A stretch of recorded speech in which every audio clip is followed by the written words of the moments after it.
divide within the Iranian regime between the moderates, the pragmatists, as he called them, who they believe do want to strike an agreement with the United States that could potentially reopen Iran and recover its economy, and the hardliners who are trying to undercut these diplomatic efforts at every move, and who, in their view, are responsible for the attacks on the commercial vessels in the Strait of Hormuz. But this has been a conundrum that the administration has faced for months and months now, and it doesn't seem as if they've found a way to get around it. And so it seems as if they are still at this strategic impasse of trying to degrade Iran's capabilities, but facing what is an asymmetric threat. You know, Iran only has to fire a few drones at these commercial vessels. They don't really have to cause that much damage, and they don't have to sink them in order to completely close the waterway, because it spooks the vessel's captains, and you see the traffic really being reduced. And so it's a very cheap and effective way for Iran to exert its leverage over the strait. And the administration, I think, at this point hasn't found a way to effectively get around that. Good to have you with us. And we begin in the Middle East, where U.S. forces have concluded the latest round of strikes on Iran, just hours after reimposing a naval blockade on Iranian ports. Now, this comes as President Donald Trump walks back his proposed 20% toll on cargo moving through the Strait of Hormuz. Trump says it will be replaced by Gulf state investments in the U.S. They would love to invest more money in the United States at record amounts, and that would be very acceptable. And this way, there's no fee. I don't like the concept of a fee, but at the same time, it's not fair that we're protecting this strait for the entire world, but it's unfair that we're not in somehow compensated. Tehran now says it has no obligations to the 14-point agreement made with the U.S. last month and blames Washington for causing the breakdown of the ceasefire. Gulf countries are on high alert following the U.S. naval blockade on Iran. Earlier, video geolocated by CNN appears to show an Iranian drone striking a warehouse in Kuwait. CNN's Kevin Liptak is at the White House with more on President Trump's latest threats against Iran. President Trump is issuing fresh warnings against Iranian civilian infrastructure, including bridges and power plants, as he ups the rhetoric against Iran to try and break loose some sort of resolution to this conflict. Now, the president has made those threats before, including as recently as last week, and hasn't followed through on them. And it's not clear that they will yield the type of concessions from Iran that so far they have failed to yield during the previous threats that the president has made. But I think it all adds up to a commander-in-chief who is really casting about, looking for a way to break loose what has essentially become a stalemate in Iran. And you saw over the course of the last several days the president searching for different options, including the naval blockade of Iranian ports that went back into effect on Tuesday. Central Command saying that 20 U.S. naval warships and hundreds of American military aircraft are enforcing that blockade. You also saw the president sort of go back and forth on this idea of imposing a 20% fee on vessels that are trying to transit the Strait of Hormuz. The president, in an interview on Tuesday, declined to say potentially how long all of this would last, saying only that the U.S. strikes on Iran would, quote, continue until I say it's enough. Kevin Liptak, CNN, the White House. Joining me now is Mehran Kamrava, a professor of government at Georgetown University in Qatar. Appreciate you talking with us. Thank you, Rosemary. So President Trump has already backed off his threat made on Monday to impose a 20% protection toll on ships moving through the Strait of Hormuz, saying it will be replaced by Gulf state investments in the U.S. What does this sudden about-face signal to you? Well, there's a couple of important points here. First and foremost, it appears that the president is in principle not opposed to some sort of toll or fee for ships transiting through the Strait of Hormuz. That is at least the way it is seen in Tehran, and I think that's really important. The other factor is the fact that the Gulf states are quite justifiably very worried about the consequences of this escalation, and they really want to ensure that the escalation remains as contained as possible. And US forces have completed their latest round of strikes on Iran, hours after that US naval blockade of Iranian ports was reimposed. And now President Trump says he's ready to strike Iranian power plants and bridges until the country's leaders negotiate. What do you make of that shift in targets and military strategy? Well, in some ways, the United States continues to escalate and ratchet up its attacks on Iran, make sure that they inflict as much damage to the Iranian economic system as well as militarily as possible. And so I think this is quite a dangerous escalation. We've also heard the president mention ground troops. And there's speculation rife in Iran that the United States and the UAE in particular are gearing up for some sort of capture of some or a number of Iranian islands in the Persian Gulf. So we're really at a very dangerous point right now. Yeah, indeed. And of course, Tehran is now saying that it has no obligation to the Memorandum of Understanding that both countries signed last month, blaming the US for causing the ceasefire to break down. And this comes after President Trump said this week that the MOU with Iran was a test and didn't mean much. So one thing that both sides appear to agree upon. So where does all this leave diplomatic efforts to end the war, do you think? Well, one of the main diplomatic forces that has been involved in trying to bring about some sort of conclusion to this conflict is Qatar. And Qatar has had a state funeral over the last several days for the former emir. So Qatar is out for the time being.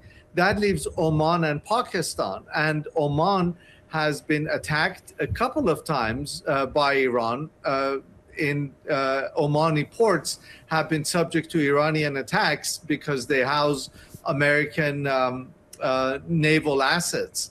And so that in many ways really leaves Pakistan. And, you know, what we're seeing is we're running out of negotiators. And certainly the Iranians and the Americans don't appear to have the wherewithal or the statesmanship necessary to pick up the phone and talk to one another. And so, again, I hate to say this, but we're really at a dangerous point right now. So in the end, will the US naval blockade and these increased strikes on Iran be enough to force Tehran back to the negotiating table, do you think? Well, somebody has to blink, and or somebody has to rethink their current approach. Will it be Tehran or will it be Washington? I think that remains to be seen. We have seen both sides determined to end this conflict. They know that the current situation is untenable. Who's going to blink first, or at least who will allow mediation to once again bear some fruit remains to be seen. We begin in Iran, where the government says more than 30 civilians have been killed in the recent US airstrikes. President Trump says the strikes will, quote, continue until I say it's enough.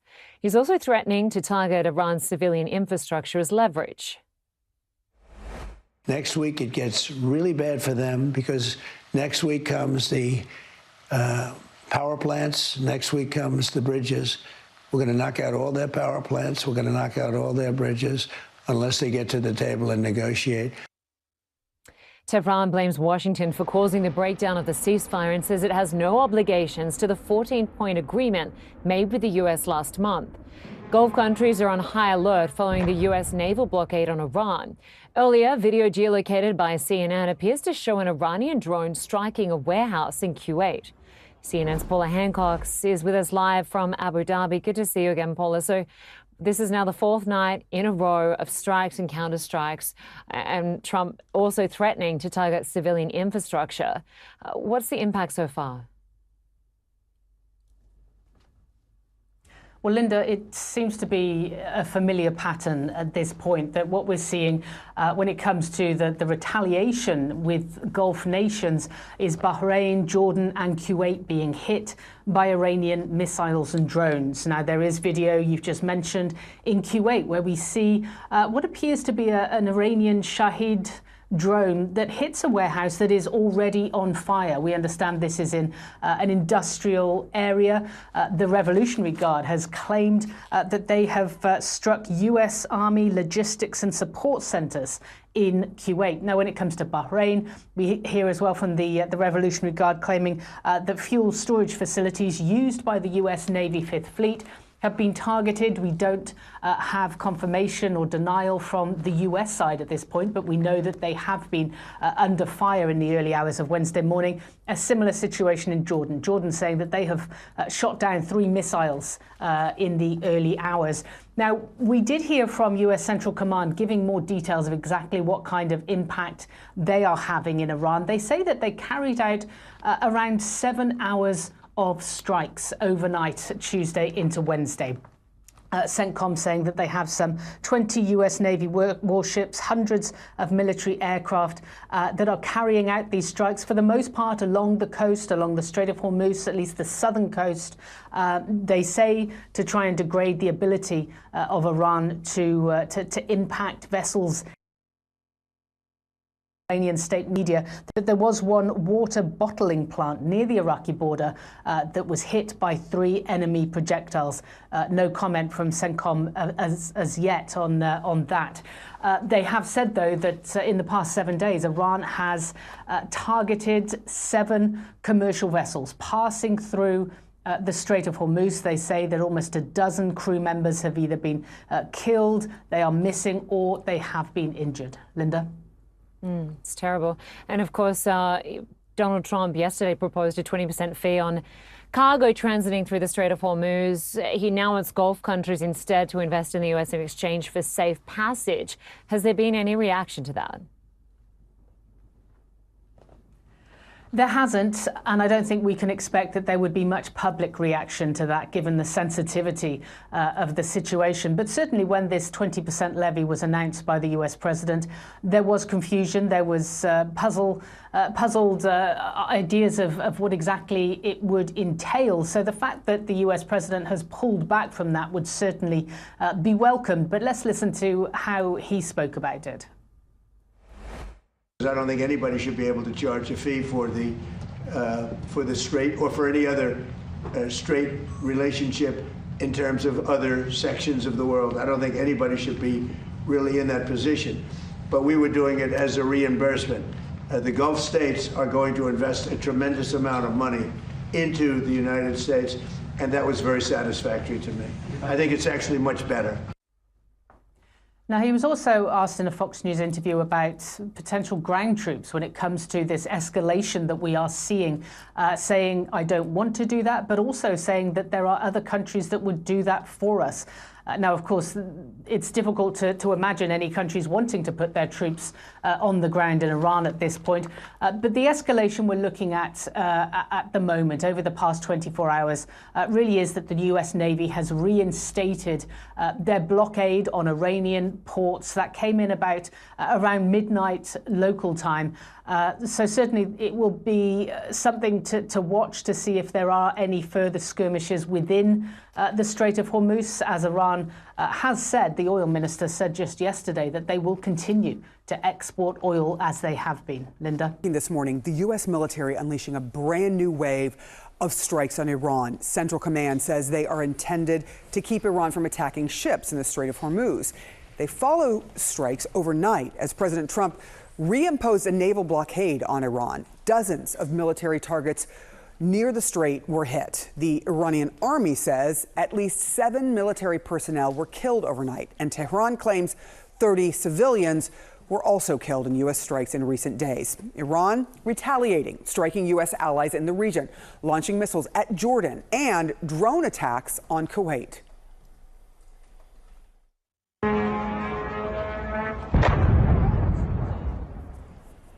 terrifying. President Trump is threatening to strike Iranian infrastructure, bridges, and power plants, as he did early on.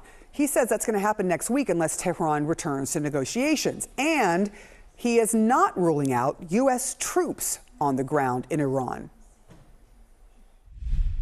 Are you ruling out a ground campaign in a limited capacity? I don't want to say that either, but I would say no if I thought it was appropriate. I'd say sometimes you need a ground campaign, but we have other people that will do the ground campaign for us. CNN's Betsy Klein joins me now from the White House. A little confusing there who the other people would be to do a ground campaign for them. But what are you learning this morning about all of this, these new strikes and this back and forth?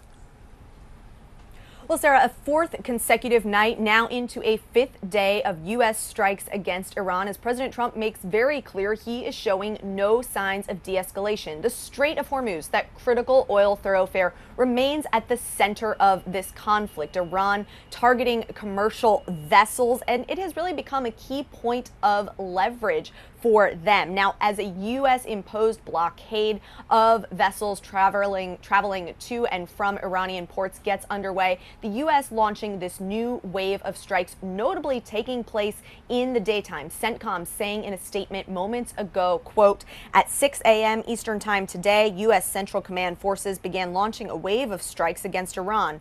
The strikes are designed to further degrade military capabilities Iranian forces have used to attack commercial shipping in the Strait of Hormuz. And then you just saw the president declining to rule out ground troops in that new interview with Fox News. The president also renewing threats to target civilian infrastructure. Listen. We're going to hit them very hard tonight. We're going to hit them very hard tomorrow night. We're going to hit them very hard the night after. And then next week it gets really bad for them because next week comes the power plants. Next week comes the bridges. We're going to knock out all their power plants. We're going to knock out all their bridges unless they get to the table and negotiate. Now, President Trump has been threatening attacks on critical infrastructure like desalination plants, bridges, even Karg Island, which is a key oil export hub throughout this conflict. But the president's strategy now, in his telling, is still to find a diplomatic solution. And as he ratchets up this rhetoric, he has said that his representatives have warned Tehran that they are trying not to target civilians, but they better make a deal, in his words, or they are not going to have anybody left. Now, meanwhile, at home, Senate Democrats making clear they are very unhappy with this conflict. They blocked the annual defense spending package, just underscoring the deepening divisions over this war, Sarah. New this morning, President Trump threatening to strike Iranian infrastructure once again, things like bridges and power plants next week, unless Iran returns to negotiations. He is also not ruling out putting U.S. troops on the ground. With me now, CNN national security analyst Alex Flitzis and CNN political and global affairs commentator Sabrina Singh. Thank you both for being here. Sabrina, I'll start with you. Trump talking about the maybe or considering, or he has not ruled out putting troops on the ground in Iran. Just out of curiosity, what would that entail? What might that look like if that were to happen?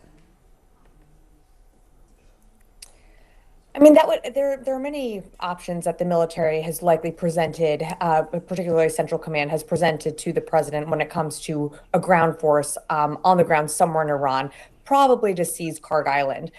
It's not just about taking an entity or an island like Karg Island. It's actually about being able to hold it. And that would require a significant amount of manpower and dedication from our military to do that. And Iran is a very big country, and as we're seeing, with a lot of capability. On top of that, this is a deeply unpopular war. And so even though the president might say that he's considering it, I think the American public and certainly Congress does not have the appetite to send our men and women in uniform into further harm's way when it comes to this war. Those are all good points. They're all things that we've seen in polling as well, as far as the way that Americans feel about this particular war, and certainly putting troops on the ground. Alex, to you now. I know you have some good sources surrounding intel. Can you give me a sense of what you're hearing and what people are thinking about this idea that Trump has put forth to maybe have the U.S. somehow police the Strait of Hormuz and perhaps charge a toll, although he's kind of waffled on that back and forth, but it's something that he's considered several times? So the Iranians haven't given any indication that they are ready to either come back to the negotiating table or that they are willing to provide freedom of movement in the Strait, which is what the understanding was coming out of the MOU, at least amongst the negotiators. But when they get back to Iran, my understanding is that the IRGC and the members of the national security apparatus there balked at that idea. The last meeting, not that long ago, a few days ago, the Iranians and the Omanis got together because the Omanis control the other side of the Strait. And I'm told that the Omanis presented a plan in which they said, look, the southern corridor of the Strait will control the freedom of movement. And then Iran, you can control your half, and what you do is what you do. The foreign minister said he needed to go back and get permission from the Supreme National Security Council. And Iran answered a few hours later by firing on ships and then firing on Gulf states. And that was the response. So at this point, that was President Trump's idea that he floated. It's the second time he mentioned, concept of the U.S. somehow getting revenue from this. The first time he reversed course quickly as well. There's zero support from that from the international community, from the U.S. business community, and from most folks in the national security community in the U.S. as well. So that doesn't seem realistic. To you, Sabrina, having covered several conflicts, not this one on the ground, but several conflicts on the ground, I understand that international law requires militaries to only attack military objectives. When the president starts talking about attacking things like the infrastructure, whether it be bridges or whether it be the electric grid, how do you do this without breaking international law? Well, this is where it gets really murky. The U.S. military right now has been focused on military targets, but what they could expand out to are some of these dual-use targets like bridges that civilians and the military use to transfer. It could be weapons, it could be, civilian traffic, and that's where we get into this conversation of what violates international law. When I was at the Pentagon, we had a center of excellence and individuals that were embedded with our combatant commands. That were essentially advising our combatant commands and their leadership about different targets and what makes a military target a legitimate target. Secretary Hegseth has essentially done away with this organization. And so this is a conversation that the Pentagon now is going to have with its lawyers. Now, we also know Pete Hegseth has purged many of those JAG officers from the beginning of his time. So this is a real conversation. I think that's why you're seeing many in Congress on both sides of the aisle deeply uncomfortable with this war and asking the president, saying, let's get Iran back to the negotiating table, because the objectives of the war, of what originally started, was addressing, the nuclear program, the ballistic missile program that Iran has now really shifted to this new phase of just being able to open the Strait of Hormuz. And so you're seeing the pressure building for the president to bring Iran back to the table. Alex, to you now, the president has said he's going to go hard on Iran over and over and over again. What is, left really to strike that would make a big impact on Iran? So left to strike and big impact may not necessarily be the same. So there were still about 3,000 or 4,000 targets left when they paused the bombing campaign, and that's to take out the remainder of the original target set that Sabrina just spoke about. At this point, it looks like what they're trying to do is degrade the capabilities along the strait for Iran to be able to attack ships, but it only takes a couple of drones or missiles to do that. But that's also why we're seeing them reimpose the oil sanctions, why the blockade is going into effect, because military strikes in response to Iranian strikes on ships in recent weeks wasn't sufficient to get them to stop, order it back to the table seriously. So it looks like now it's a combination of both economic and military measures to try to bring them back to the table. We're going to keep an eye very close on that. We're going to go back to that hearing shortly, but also breaking this morning. U.S. Central Command announced a new wave of strikes just this morning on Iran. This round comes after a fourth consecutive night of strikes by the U.S. as well, and the U.S. reimposing the blockade on Iranian ports. And the much lauded ceasefire, so very much in tatters, or if not in the trash at this point. President Trump is now lashing out in a new way as negotiations with Iran are stalled, threatening to bomb civilian infrastructure again, like power plants and bridges, next week, he says, and suggesting now that he is open to sending in ground troops. Joining me right now is Democratic Senator Jeanne Shaheen of New Hampshire. She's a top Democrat on Senate Foreign Relations. Senator, thank you for being here. The president said about Iran's bridges and power plants, we're going to knock out all their power plants. We're going to knock out all their bridges unless they get to the table and negotiate. Do you think that will work, the threat or the action, or do you think that amounts to a war crime? I think sadly, from the very beginning, the president has not had a strategy for how to conduct this war. Here we are several months in, and he hasn't accomplished any of the goals he set out to do. We've seen a more hardline regime take over. We still have done nothing about their enriched uranium, no plan to address their nuclear program.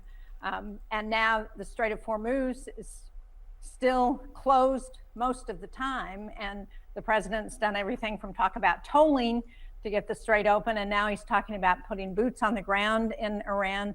I don't think that's an option that makes sense. And I hope that he and our military leadership will have a strategy for how to get the Iranians back to the table to negotiate, because that's what we need. We need another ceasefire, and we need a negotiated settlement of this war. Because that's clearly what the president is getting at when he's not ruling out ground troops now, saying sometimes you need a ground campaign. Because if a nightly bombing campaign, as we've been seeing over these days, hasn't worked, if a blockade hasn't worked to bring Iran truly to the table, if targeting them along the strait hasn't worked, does any part of you think that this might actually be necessary, some level of ground troops to gain advantage over Iran in this war to get back to a negotiated settlement? You know, this war is overwhelmingly unpopular with the American people. And I think putting troops on the ground in Iran or in Karg Island or in the region in a way that's going to endanger more lives is not something that the American people will support. And I think the president needs to come up with a different strategy. Again, this is the problem, because he's had no strategy for this war from the very beginning. It's been a failed effort, and he needs to figure out how to get them back to the negotiating table. Senator, you and a group of fellow senators have just unveiled an updated version of the Russia sanctions bill that's long been spearheaded by Senators Graham and Blumenthal over the war in Ukraine. It targets Russia's energy sector, which is a big source of how Russia funds its war in Ukraine. It puts penalties on other countries who buy energy from Russia. But this version, as I'm understanding it, is not as broad as the original, applying these penalties to only kind of the top purchasers of Russian energy, not any and all. Why? Well, this is an effort to narrow the focus and to really get at those countries that are helping to fund this war in Ukraine and fund Russia's war machine. China is number one on the list, both in terms of those sanctions evaders who continue to buy Russian oil through the shadow fleet and their use of Russian oil and gas. So we're trying to go after those countries that are really making a difference, also sanctioning, again, financial entities in Russia, oligarchs, those people who are helping to fund this war. Right now, the momentum is on Ukraine's side. Russia's losing over 30,000 casualties a month. Just think about that, 30,000 a month. And they've lost territory in Ukraine. Their economy is in trouble. And what we need to do is put as much pressure on Putin as possible to get him to the negotiating table to end this war. And the question is, will you get a vote on it? Senator Graham, Senator Blumenthal, Senator Graham, before his passing, he suggested that the White House had given the green light. The president was finally on board. And it's a big question of what happens next. But a big moment to have the sanctions bill unveiled for sure, Senator. I did also want to ask you, with what we're seeing with ICE, going on with ICE agents now in Maine and in Texas, Tom Homan is speaking out, blaming Democrats and the government shutdown for the slow pace of distributing body cameras to ICE officers in light of these shootings. You were one of the small group of Democrats that kind of broke from the majority of Democrats early on to push to end the shutdown and not hold out to overhaul ICE. Do you think that how that shutdown had played out over the course of a couple months? Correct. I'm sorry, but Kate, that's not correct. I was never one of those people who pushed to end the shutdown on ICE. We needed to reform ICE. I voted consistently to try and do that. And this is just an excuse that Tom Homan and the administration is using for why they haven't reformed ICE and gotten those body cameras out on everybody. They've had plenty of money. They should have done this months ago. I wasn't trying to misstate your position. You were a member of a group of Democrats that were working to find a way to end the shutdown. But on blaming the shutdown for slowing the pace of the rollout of the body cameras, you say that is not true. That is not true. That's just a red herring. They're trying to divert who's responsible. The administration is responsible for what's happened here. They're the ones who have reduced training requirements for ICE agents, who hired people who clearly should not have been hired to do these difficult jobs. Law enforcement in every community across this country understands how to handle traffic stops, has body cameras, and understands how to de-escalate a situation. And what we're seeing from ICE continues to be escalation rather than de-escalation. And the fact that they admit that they are killing people who they are not even targeting, who are here. In the case of the man from Biddeford, Maine, he had a work permit. He was legally allowed to be in this country. For the ICE agents to kill Americans on the street is just not acceptable. And the administration needs to stop it now. President Trump has apparently dropped his plan to charge ships a 20% fee to pass through the Strait of Hormuz. Speaking at the White House a short time ago, Mr. Trump said Persian Gulf nations asked him to scrap the toll. He said they offered to replace it by investing billions in the United States. The president announced the fee yesterday, saying it would reimburse the U.S. for providing the security in the Gulf. He also ordered the U.S. to resume a blockade of Iranian ports starting right now. Also in the last hour, U.S. Central Command confirmed new strikes on Iran for a third night in a row. That's ahead of that blockade. Kevin Liptak joins us now from the White House with more. Kevin, I mean, look, even his Secretary of State had said that, look, they didn't ever want to see tolls on the Strait. That wasn't the point of this. He's walked it back. But how much is he counting on the blockade now to really do the work of bringing Iran to the negotiating table once and for all?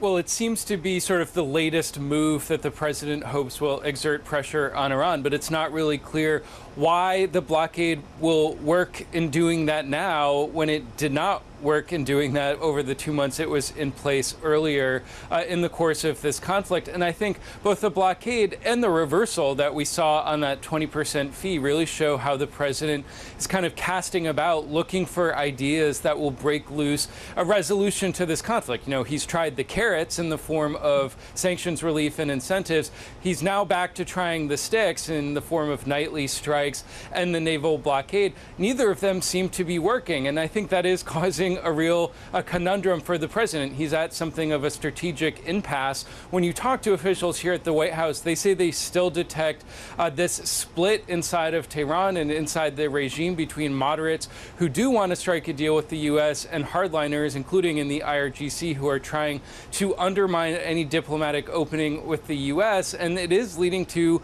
a degree of pessimism that any sort of grand deal with Iran can be reached at all. Now, when it comes to the fees that the president was proposing, that did cause a real scramble, both here at the White House, but also in the region. You know, the president had floated this idea before in public, but he had never followed through, in part because American advisors told him, one, it could cause pressure on energy prices and by extension political pressure on Republicans ahead of the midterm elections, but also that it could essentially validate Iran's own fees that it was threatening to charge in the Strait. And so the president had not followed through on that until Monday, when he kind of abruptly announced this on social media. It led to a scramble behind the scenes here at the White House to try and figure out who exactly would be charged this fee and who exactly would be tasked with collecting it. But it also led to, in the president's own telling, the, quote, kings and emirs to call him up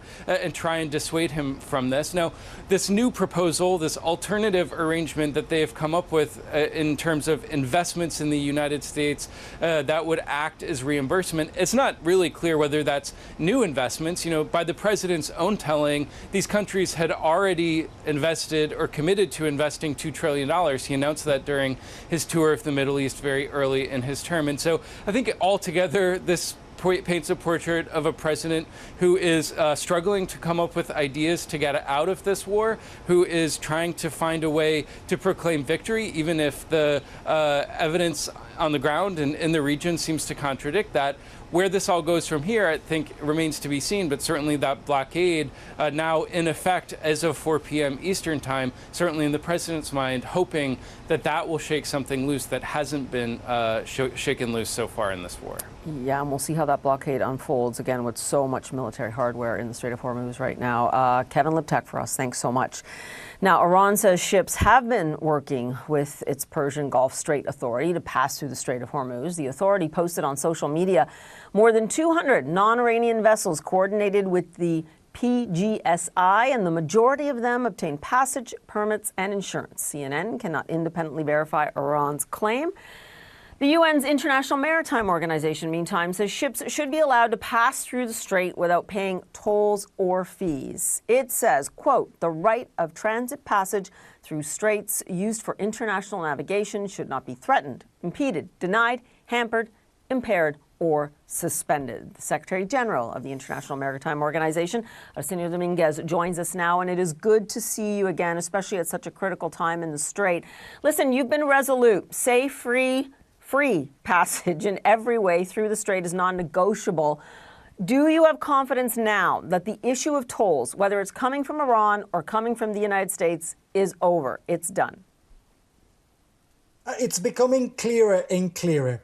The more that this topic is raised, the more that through the IMO and through other countries and entities, it is underlined that in accordance to international law and the well-established practices, there is no country that can introduce a fee or a toll for ships transiting on straits for international navigation, the more that we see that this is actually something that it will be retained. And just last week, the Council of the International Maritime Organization adopted a resolution in accordance to this international law rule in order to uphold that principle. And that's something that I'm not going to change the position of the organization, of the message that all the 176 member states continue to call upon. And what about the claim from Iran that they have established the fact that 200 have gone through in speaking to them, that they've allowed for it? When we introduced, together with Oman, and after conversations with several countries in the region, including Oman, an evacuation corridor through the southern part of the Strait of Hormuz, I made it very clear that in these temporary circumstances, we can use both the routes, the northern route that it is being offered by Iran and the southern route offered by Oman. There is a number of vessels that actually transited during that time, and we managed to evacuate around 3,000 seafarers. Still, 6,000 seafarers remain trapped there since the beginning of the conflict. We're still verifying some of the information of the transit, but in the last few days since the conflict kind of reignited, we've seen a single number of vessels transiting on either side, the northern or the southern route. So there's still a lot of information that we need to verify in order to make sure that the numbers that are being provided are actually the factual ones. Right, but it does look like so much of the progress that you had hoped to make by now has dissipated, that it is stalled. So now we go to this U.S. enforced blockade. What effect will this have on your efforts to try and get the traffic through the strait moving again? I mean, like I said, when you spoke to us a little more than 2 weeks ago, you really hoped that there would be a normalizing of the traffic through the strait by now. Yes, for me, it's taking it step by step. The normalization at that time was as close as possible to start evacuating back then the 11,000 seafarers that we had trapped in the region since the beginning of the conflict. There is a setback right now. I will not deny it. But for me, it's also looking into the positives that we can gain from here. The parties are talking. There are mediators still engaged. And there's still a memorandum of understanding that can continue to be the basis for these conversations. It's a priority for me and for the organization to resume the evacuation of the seafarers as soon as possible. Next step will be, of course, the demining of the traffic separation scheme, and then bit by bit resume the transit in the Strait of Hormuz. We can verify new routes and adopt them in accordance to the procedures of IMO. But right now, is the de-escalation and calling all the parties back onto the table in order to continue the negotiations, allowed the evacuation of the innocent seafarers, allowed trade to start resuming, and then hopefully in the near future, we can go back as close as possible to where we were before the conflict started. Yeah, I hear you that you say this is a setback, but this also looks to be perhaps more severe escalation. I mean, do you worry that you could be right back where you were just a few months ago, especially when we talk about demining, right? There hadn't been much progress made on that, as I understand? No, that's correct. We haven't had the progress on demining. That was always stage 2 in the priority when it comes from the International Maritime Organization. First, it was the evacuation of the seafarers. But of course, for as long as we still have this tension at the level that we're having it right now, it's going to be difficult to move forward towards demining, either by the parties that have signed up the MOUs or by receiving assistance and assets from other countries that have offered to do so. But the reality is that the conversations can continue. There's still parties engaged in these negotiations. I want to look forward into what we can gain from all the small steps that have been taken. And whenever we have a setback, there's still the engagement with all the countries. I haven't stopped talking to all the countries in the region as well as the countries in the conflict. And Mr. Dominguez, I don't have a lot of time left, but I do want to mention that you released a statement about the state of attacks on the Sea of Azov and the Black Sea, again, given the conflict between Ukraine and Russia. How concerned are you about what's going on there right now? It's a global concern that I have. For many years recently now, since after the COVID pandemic, shipping has been used as a weapon in these international geopolitical conflicts. Is the war in Ukraine, it was a situation with the Houthis in the Red Sea, and now, of course, around the Strait of Hormuz. And I don't want some people to just forget what is happening in other regions. We have several attacks. And innocent seafarers continues to be affected in the Sea of Azov. So that's why it is important to also keep a reminder that for as much as we are having a difficult situation for international shipping and innocent seafarers in the Persian Gulf and around the Strait of Hormuz, we still don't have a full solution when it comes to the Sea of Azov. You certainly are a man who has a lot on your plate right now. I hear your optimism, but we will wait to see if hopefully there isn't an escalation of the way Iran and the United States seem to be going on right now, and if there's some resolution in the Sea of Azov as well. Arsenio Dominguez, appreciate your time once again. Thanks so much. Thank you. Now, the U.S. Navy's ability to enforce a blockade depends on the readiness of its fleet. Gecko Robotics is helping with that effort through its wall-climbing robots, drones, and sensors. I asked the CEO, Jake Lasarian, about the company's $71 million contract to try and reduce the Navy's maintenance time. Listen. What we do at Gecko is make robots and AI-enabled software to diagnose and understand what sorts of things on ships and vessels or aircraft is damaged and needs replacement, fixed, and take processes that would typically take about 3 to 4 months and do them in about 2 days. That's what we do at Gecko in arming our warfighters with information to get assets back in the fight. It is incredible in terms of the timeline and how much time you can take out of what it takes to get them ready for sea. I do want to talk about the robots for a minute, because this is more like our vacuum cleaners in our home, right? These aren't humanoid robots, but they are scaling these ships.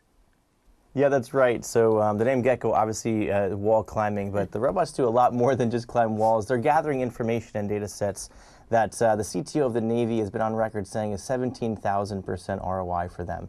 Now, all that information is digitizing things that are critical to understanding how to get these vessels or these aircraft back in the fight. For the Navy, we announced a $71 million contract vehicle earlier in the year, and that is completely dedicated to ensuring that we get deployed across as many vessels as we possibly can, these robots and the software to help evaluate and understand what's wrong, how to get things fixed. And what's interesting is how many nations outside of the U.S. are taking notice and are clamoring for the same thing. Yeah, and how many are there? I mean, you're dealing with dozens here, and most of them are NATO countries, or beyond that?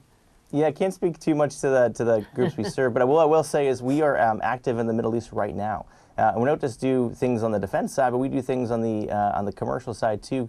Companies like in ADNOC we are very involved in the Middle East and in Abu Dhabi in particular. We have a office location there serving our energy customers with same sorts of problems. They have critical assets. They need to understand what's wrong and how to make sure that they are working efficiently and even getting humans out of harm's way. And that's something that just applies to the defense work, but also applies to the commercial sector too. And these kind of dual-use technologies that are showing so much impact is really showing the power that AI can have for the everyday worker.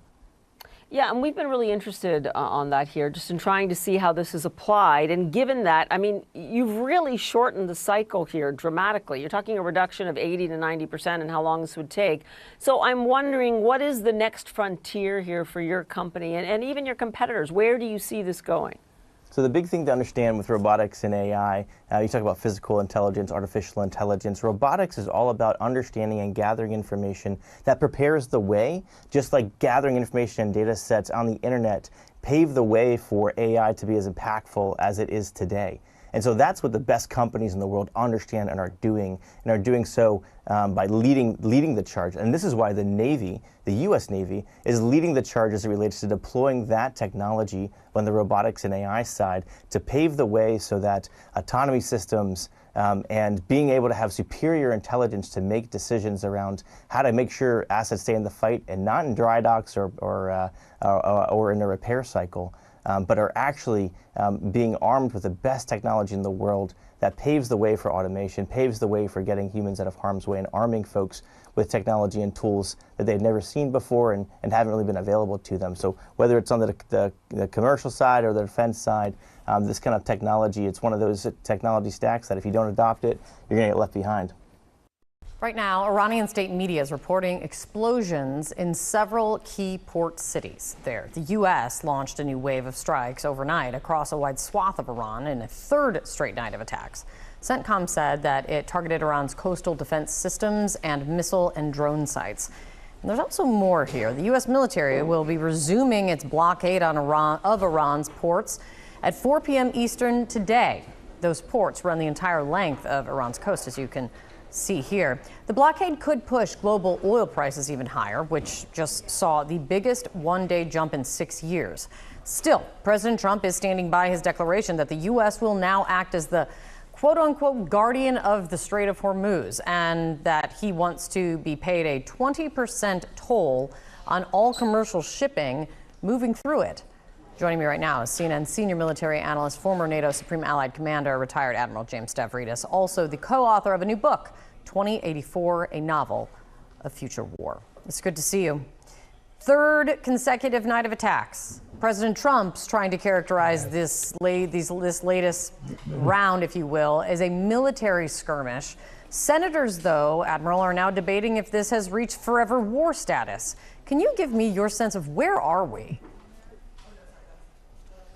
We are closer to forever war than we are to a ceasefire, and I take no joy in saying that. I have felt for a long time, ultimately the two parties here would get to a negotiated conclusion, but certainly the ceasefire is frayed, if not completely off the charts. And Kate, you pointed out the most important thing the administration is doing is this 1,000-mile blockade of the Iranian coast. That's about California, Oregon kind of length, a lot of ports, very expensive to do that.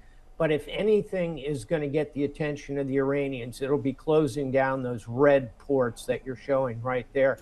But final thought here, that takes time. You can't just open and close that gate overnight. So unfortunately, we're probably in for a period of turbulence here. That's exactly what I was going to ask, which is when they say the blockade on Iranian ports goes into effect at 4 p.m. Eastern, what does that mean for the U.S. Navy? What do people need to understand? As you said, it's not a switch that you flip on and off. The U.S. Navy will send a couple of destroyers up and around each of the major concentrations of port. And here you've got commanding officers. They're 36, 37, 38 years old. They've got 350 sailors on this destroyer. And their job is to interdict any major ship that attempts to come in and out of that port. It's very risky business, and it can lead to further incidents, further acts of violence going both ways. So think dozens of ships to do this. You've got to put aircraft overhead. You need hundreds of aircraft in order to provide air cover to all of them. Drones possibly coming at them from the air and on the sea. You get the picture, Kate. It's a big operation. It's complicated, and the effects are kind of slow moving, frankly. Yeah.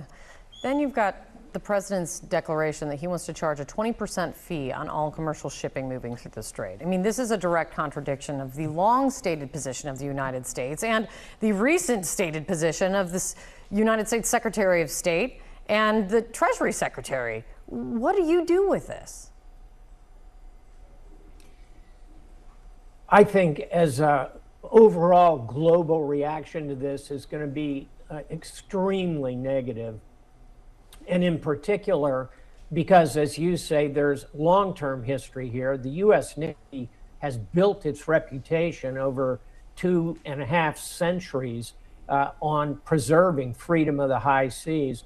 And as recently as 2 days ago, Secretary of State Marco Rubio, who knows his international law, very clearly said any kind of a toll on a strait like that is not how we would do business. It is not legal under international law.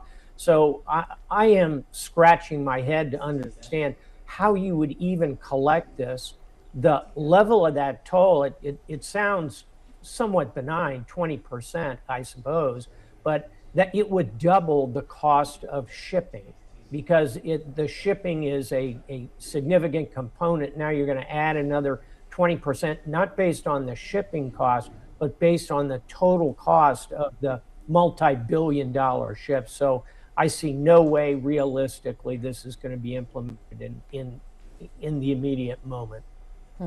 Admiral, thank you so much for coming in today. Appreciate it. John. All right, with us now, Washington Bureau Chief for the Atlanta Journal-Constitution, Tia Mitchell, and the Washington Bureau Chief for the Boston Globe, Jackie Kucinich. I want to pick up where Kate left off, put a little more meat on the bones here of the wild contradiction between what President Trump is now saying about charging fees or tolls in the Strait of Hormuz and all the people who work for him, what they've been saying. So the president in this tweet basically wrote, the United States is going to become the guardian of the Strait of Hormuz. As such, and as a matter of fairness, we will be reimbursed at the rate of 20% on all cargo shipped. That's what the president just said. Listen to everything almost everyone who's worked for him has said over the last few months. It's an international waterway. No country is allowed to charge tolls or fees on an international waterway. That's existing international law. First of all, we believe international waterways should be free of tolls, and that's been our position. That's what you see, of course, in the 60 days of the MOU. I know of no country on the planet that supports tolling or a fee for the use of the straits. And trying to impose a tolling system. Iran's plan, a form of international extortion, is unacceptable. There is zero support among the Gulf countries for any sort of toll or fees or anything that charges for the use of international waters. The president's made it clear that's not going to happen. So, Jackie, what does this do, again, to Republicans who have supported the president here, the knots this might tie them in rhetorically? I mean, I think the sound that you heard was Marco Rubio's head hitting his desk. But you're right, John. But this is not unusual for this president to say something that contradicts the people in his administration and other Republicans. One has to wonder whether this is a negotiating tactic or is this something that he's actually going to do. It's one of these things. We're going to have to wait and see how this plays out over the day as the president talks to advisors, as he probably gets calls from the Senate. I mean, really, this does put, as you note, Republicans in a very tough position trying to thread the needle of not disagreeing with the president, but also trying to be consistent. You talk about consistency or the inconsistency in this being something this president does. There may be another example here of what the president's now saying about the memorandum of understanding. Tia, let me read you what he said about this deal when it was signed. He said, the great deal will bring peace and security to the whole region. Many presidents have tried to make peace with Iran and all have failed before me. The leaders of the region have for the first time found a president who can help them achieve real peace. So that's what he said when the deal was signed. Now he says, it was nothing. No big deal. Listen. It didn't look. Memorandum of understanding when you're dealing with sleazebags don't mean much. And they don't mean much when you're dealing with honorable people, too, because it's a memorandum of understanding. It doesn't mean much. It doesn't mean much. From the great history he said he made to it doesn't mean much to you. Again, what does this do for his supporters? So, like Jackie says, it puts them, and we'll watch it today. Watch how people like Marco Rubio and the Senate Republicans who are loyal to Donald Trump kind of contort their previous statements to try their best to align with him, and then see who just comes out and says, no, I don't agree with the president. I think we'll get much more of the former than the latter. But there's also the actual real implications of this memorandum of understanding falling apart. The fact that American people are going to expect the cost of gas to rise, that it's going to be harder to get goods and all those things, plus just the real impact of continued military involvement in the Middle East without congressional approval. You're going to hear Democrats hammering on this. There are a lot of people at home on Trump's side or who are America first, who will say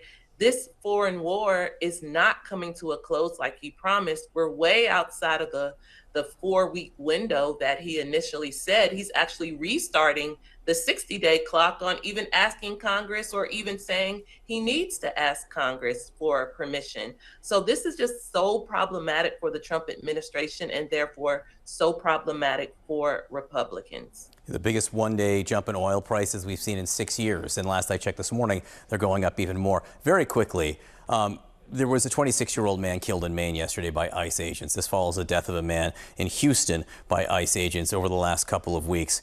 And the loss of any life is obviously tragic. There are political implications also, Tia. Maine and Texas both have competitive Senate races here. And I'm wondering what the impact of these operations, and we saw the negative political impact around what happened in Minnesota as we get closer to the election, if this is the type of thing that can make a difference. Yeah, and the real of course, the loss of life is a problem, but what makes it an even bigger problem is that already we're seeing the lack of transparency, consistent statements that justify the shootings, So there are a lot of questions that I think even people who want to support ICE, who are more conservative, who do support the crackdowns, are looking for the justifications that right now are already starting to come into question. That is what is going to be a big problem for, again, Republicans on the ballot trying to defend the Trump administration after, again, 2 people were killed. And breaking this morning, the biggest one-day jump in oil prices in 6 years, as we're seeing new reported explosions between the United States and Iran, trading strikes for a 3rd straight day. Now at 4 p.m. Eastern, the United States says it will resume its naval blockade of ships going to and from Iranian ports.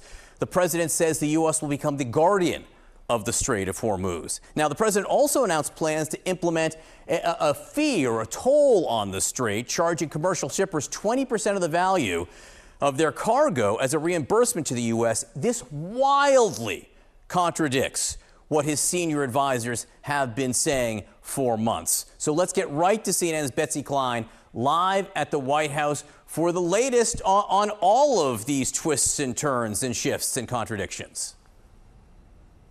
Well, John, no signs of de-escalation for this conflict, and we are seeing a 3rd consecutive night of strikes across Iran. Iran, in turn, launching retaliatory strikes in Gulf countries. And the Strait of Hormuz continues to be the main point of contention. That is that critical oil thoroughfare. Prior to this conflict, no one had formal authority over this waterway. Iran now using it as a key point of leverage.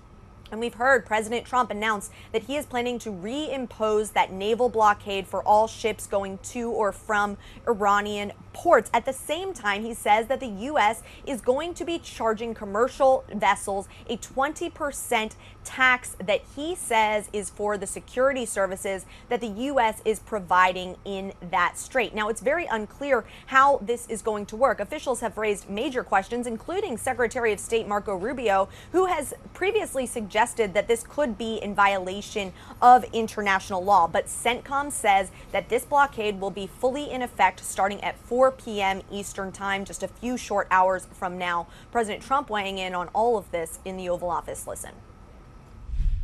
We're taking out all of their capability for anything having to do with the Strait, with the Hormuz Strait. And I think in the end, we will end up just controlling the whole thing. We're protecting a very rich portion of the world. We're spending money.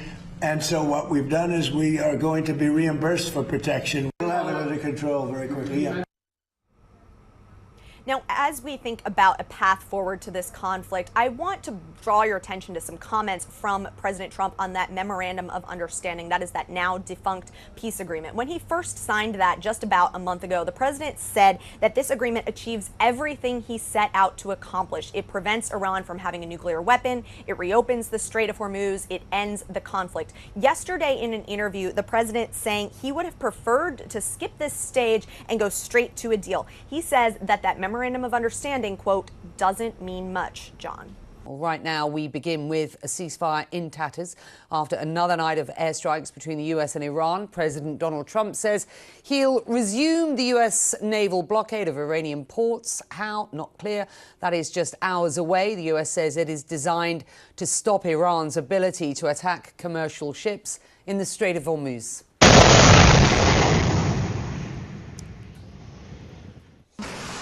Tehran, meantime, launched its own strikes at U.S. allies in this region. Bahrain had a tough few hours. Spot says its military destroyed several drones and missiles this morning. As the clashes in the Gulf grow more determined, Lebanon talking with Israel in Rome. It's trying to get Israeli forces to withdraw from southern Lebanon. CNN's Oren Liebman watching those talks in Rome and what is going on in the Gulf. Let's start here. A third night of airstrikes and in just hours a renewed U.S. blockade expected in the Strait of Hormuz. Let's just get our viewers up to speed on what happened overnight and how and when that blockade is expected to be reimposed. Well, Becky, U.S. Central Command says they carried out a new wave of strikes targeting a number of different cities, a number of different targets over a 5-hour period. As you pointed out, the third consecutive night of strikes. The targets, according to Central Command, which governs U.S. military operations in the Middle East, coastal defense systems, missiles, drones, as well as maritime targets there. So the U.S. continues to pound Iran's military in an effort here to try to not only weaken the military, but we'll see where this goes, frankly. On the third night of strikes, the ceasefire has effectively completely fallen apart at this point, and it doesn't seem like there is any path forward on the diplomatic side. So we'll see what it takes for mediators to get that back on track. Meanwhile, Iran has carried out its own strikes on Bahrain, on Jordan, as well as on maritime targets. The UAE's Ministry of Defense says 2 of their tankers were targeted, killing 1 of the crew members. And the UK Maritime Agency says another ship passing through the Strait of Hormuz was also targeted. That effectively means the Strait of Hormuz, one of the world's most critical waterways, is once again closed.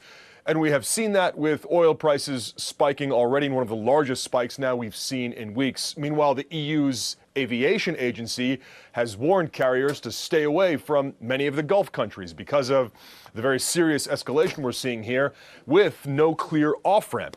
Meanwhile, President Donald Trump has suggested that the U.S. might target Pickaxe Mountain, a very heavily fortified underground nuclear facility there. Iran has said they'll have a devastating response if the U.S. tries to target Pickaxe Mountain.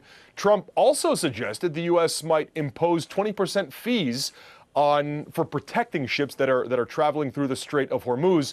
First, it's not clear that this is actually feasible. This is not a historic mission of the Navy. Beyond that, one of the Navy's key purpose is to guarantee freedom of navigation around the world. This completely undermines one of the central purposes of the Navy if it's the U.S. that would now start charging tolls for protection money effectively through the Strait of Hormuz. On the other side of that, it also seems to justify Iran's charging of tolls as they had tried to do. And in fact, Iran even put out a message, I believe it was the foreign minister Abbas Araghchi, that pointed at that and said, well, if the U.S. can do that, then Iran can as well. Becky, from where we sit now, it's unclear that this escalation is ending anytime soon, as the ceasefire really looks like it has fallen apart. Yeah, he also said he thought 20% was rather a large number, and that the Iranians would be, quote, fairer. Some trolling going on there. We're also watching the talks between Israel and Lebanon in Rome. These are important. Who's attending, and what are the two sides hoping to achieve in this round?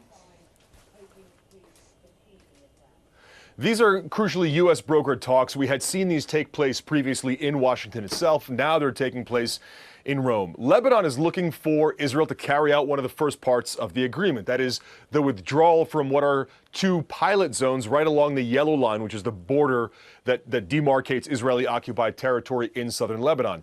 Lebanon's president, Joseph Aoun, had said Israel would have to withdraw from those territories if Lebanon were to attend here. Israel hasn't withdrawn yet, but that's one of the key issues that will come up in negotiations in Rome in these 2 days of talks around the specifics of that withdrawal. And as Israel withdraws from those two areas, the Lebanese armed forces will step in and ensure security there. We got a statement yesterday from the Israeli military who said they're preparing to withdraw, but negotiations around those details are still ongoing, which means effectively they haven't gotten a political order to carry out that withdrawal yet. So that's one of the key spots we're looking at. For Lebanon, the first withdrawal is a stepping stone to a greater withdrawal from southern Lebanon at some point in the future. Israel, meanwhile, participating in these talks to see if there is a diplomatic way forward with Lebanon, also because the U.S. is very much pressuring Israel here to try to get to a broader agreement between Israel and Lebanon. Explosions, a renewed blockade and a ceasefire collapsing after a third straight night of U.S. airstrikes on Iran. President Donald Trump says he'll resume the U.S. naval blockade just hours away from now. And it follows a dramatic escalation in the Strait in the last day. The government here in the UAE says two of its tankers hit by Iranian missiles, killing one crew member. And a scary morning for Bahrain after Tehran launched its own strikes at that U.S. ally in region. Well, in addition to restarting the blockade on Iranian ports, the U.S. president now suggesting the idea of a 20% fee to compensate the U.S. for securing the Strait of Hormuz.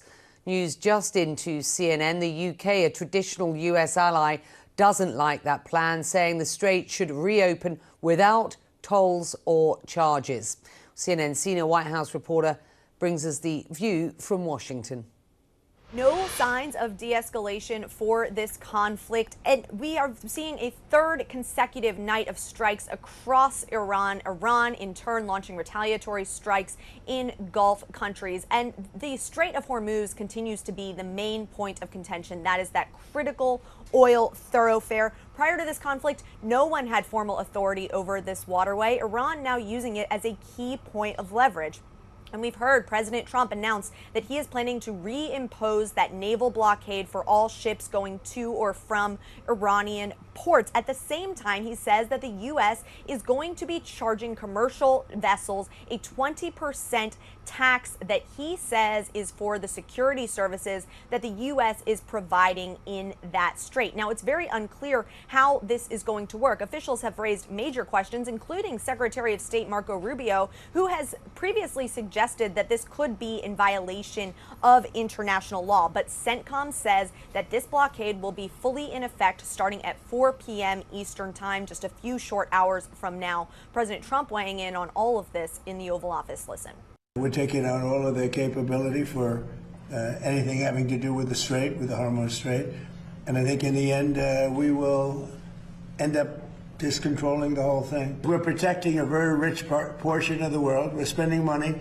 And so what we've done is we are going to be reimbursed for protection. We'll have it under control very quickly, yeah. Now, as we think about a path forward to this conflict, I want to draw your attention to some comments from President Trump on that memorandum of understanding, that is that now defunct peace agreement. When he first signed that just about a month ago, the president said that this agreement achieves everything he set out to accomplish. It prevents Iran from having a nuclear weapon, it reopens the Strait of Hormuz, it ends the conflict. Yesterday in an interview, the president saying he would have preferred to skip this stage and go straight to a deal. He says that that memorandum of understanding, quote, doesn't mean much.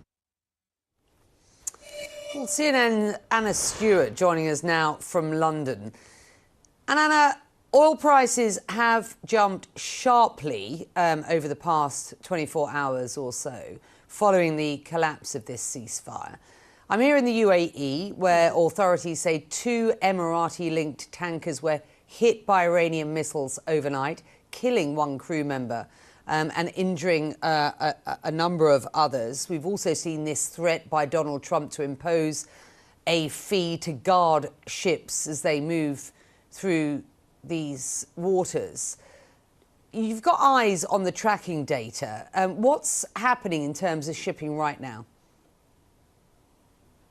Well, there's been very little activity. Of course, some ships may be simply turning off their transmitters. But effectively, the Strait, one of the biggest routes for global trade, is once again effectively closed at this point. Oil prices up 13% on the week, which is significantly higher. We're essentially back at levels that we haven't seen since before the US-Iran deal. Now, that's not just due to a potential 20% tax, if we can call it that, being, the constraint of the Strait, a shock to the supply of oil. This would be an inflationary tax, not just on oil, but on all global trade that passes through the Strait of Hormuz. We have little idea of how a tax like that would even be calculated, but analysis from BIMCO would suggest that if we were looking at a 20% tax on the value of the cargo for a very large crude carrier, that would be around $27 million per transit. It would be a big catalyst for the Middle East to look at other ways of exporting their oil. We're talking about pipelines, of course, longer term. And I would say, looking at the oil price once again, yes, oil prices are higher, but I don't think this threat's really been fully priced in, given what a massive impact that would have, not just on oil, but inflation around the world. It's not up 20% at this stage. We're not looking at $120 a barrel at this stage, but clearly something that investors are not liking, not least because, as you say, looking at the transit of ships, how many vessels are going to make that transit right now, with or without a tax? Yeah, and you've got to worry about what sort of impact this is going to have on inflation going forward. We have had the latest US inflation data out. We've got a month-on-month drop in the consumer price index. One analyst last hour telling me that's pretty much to be expected after oil prices dropped back on that memorandum of understanding signed a month or so ago. But if you were a betting woman, and we see this continue as things stand with oil prices back at around 80 plus, the potential for higher prices should the flare up between the Houthis and the Saudis get worse to the west, of course, in the Red Sea, another key transit point for oil, and we continue to see the sort of escalation that we're seeing in the Strait of Hormuz. What is your betting with regard to inflation going forward? Well, inflation and oil, and of course the two are very much linked to this point. There is so much risk on the table right now all around the world. The geopolitical tensions are very clear, but also the unknowns of a US president who does make these threats, and we never know which ones to take seriously. Whether or not it is cutting off trade with Spain, or whether it is a tax on all trade going through one of the biggest straits in the world. What investors can bet on right now is that the conflict between Iran and the US clearly isn't over at this point. The MOU is clearly not working right now, and it wasn't working for very long at that. I think inflation is baked in at this point. The only kind of good news or glimmer of hope for investors, and this is more regarding oil, is the fact that in terms of oil supplies around the world has coped significantly better than expected over recent months. There isn't as much demand as people had once thought, particularly from the likes of China. The world has managed to weather this major transit being closed. So once this transit opens at some point, if it does, if the Strait of Hormuz opens significantly for a period of time, there is hope that the oil price will come down again and should stay low to the end of the year. But of course, that relies on the Strait of Hormuz being reopened, and that's anyone's bet right now. Yeah, it is fascinating to see the US markets higher today. Investors seem to be, today at least, ignoring this geopolitical flare-up. We will continue to watch those markets. All three of those main indices are higher, not significantly so, but they are in the green. Thank you. Alex Vatanka is a senior fellow and founding director of the Iran program at the Middle East Institute. He joins us now from Washington, D.C. Alex, let's start with these latest developments. We've seen quite the 72 hours. I know many of us sitting here in the Gulf were hoping we wouldn't see the likes of this again, but it's back, and it does feel as if things are headed nowhere good fast at this point. What do you make of them? It's great to be back with you. Look, I mean, as you know very well, the MOU was fragile to begin with. In fact, again, as you know, from first week, about a week after the MOU was signed, we had the first attack on a ship. And I think that goes to the heart of the matter. I mean, the MOU was a rush document. If you look at the 14 points, every one of those points that specifically speak to a concrete issue, whether it's the Strait of Hormuz and who's got sovereignty, who doesn't, or the situation in Lebanon, or unfreezing of Iranian monies, every one of those things can be contested because the language in that document is so vague. And you just pointed out earlier about Donald Trump himself having an issue with the MOU. So the problem is in many ways that they signed an agreement that obviously they don't agree upon. Even if they, let's say for the sake of argument, they reach an agreement on what to do with the Strait and engage in de-escalation today, tomorrow they have to deal with other contested points in that memorandum of understanding. What happens to the sanctions policy on Iran, what happens in Lebanon, so on. So in many ways, the problem here starts with the so-called ceasefire and that document that came on the 17th of June. But look, that's one reality. The other reality is, despite the flexing of muscle, neither U.S. nor the Iranians want to go back to a full-fledged war. That much is clear. The question is, can they find another area to converge and de-escalate? That doesn't mean peace forever. That could just at least buy us time for more serious diplomacy and, frankly, a better document than what the MOU amounted to.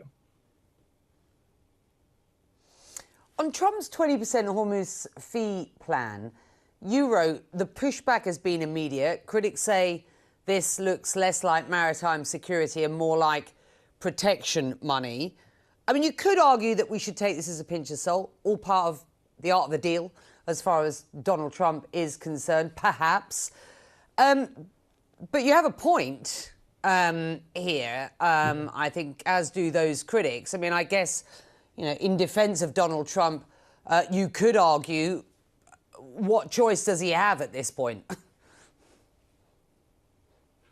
Right, yeah. No, look, I mean, that takes us to the whole concept of burden sharing, something that Donald Trump is applying not just to partner states, Gulf countries across the world. I mean, you Europeans know that phrase, concept of burden sharing, probably better than the Gulf states. But that has been something he wants to do. America should not be in the business going around the world and protecting others and their security at the expense of American taxpayers. But there are ways to go about it.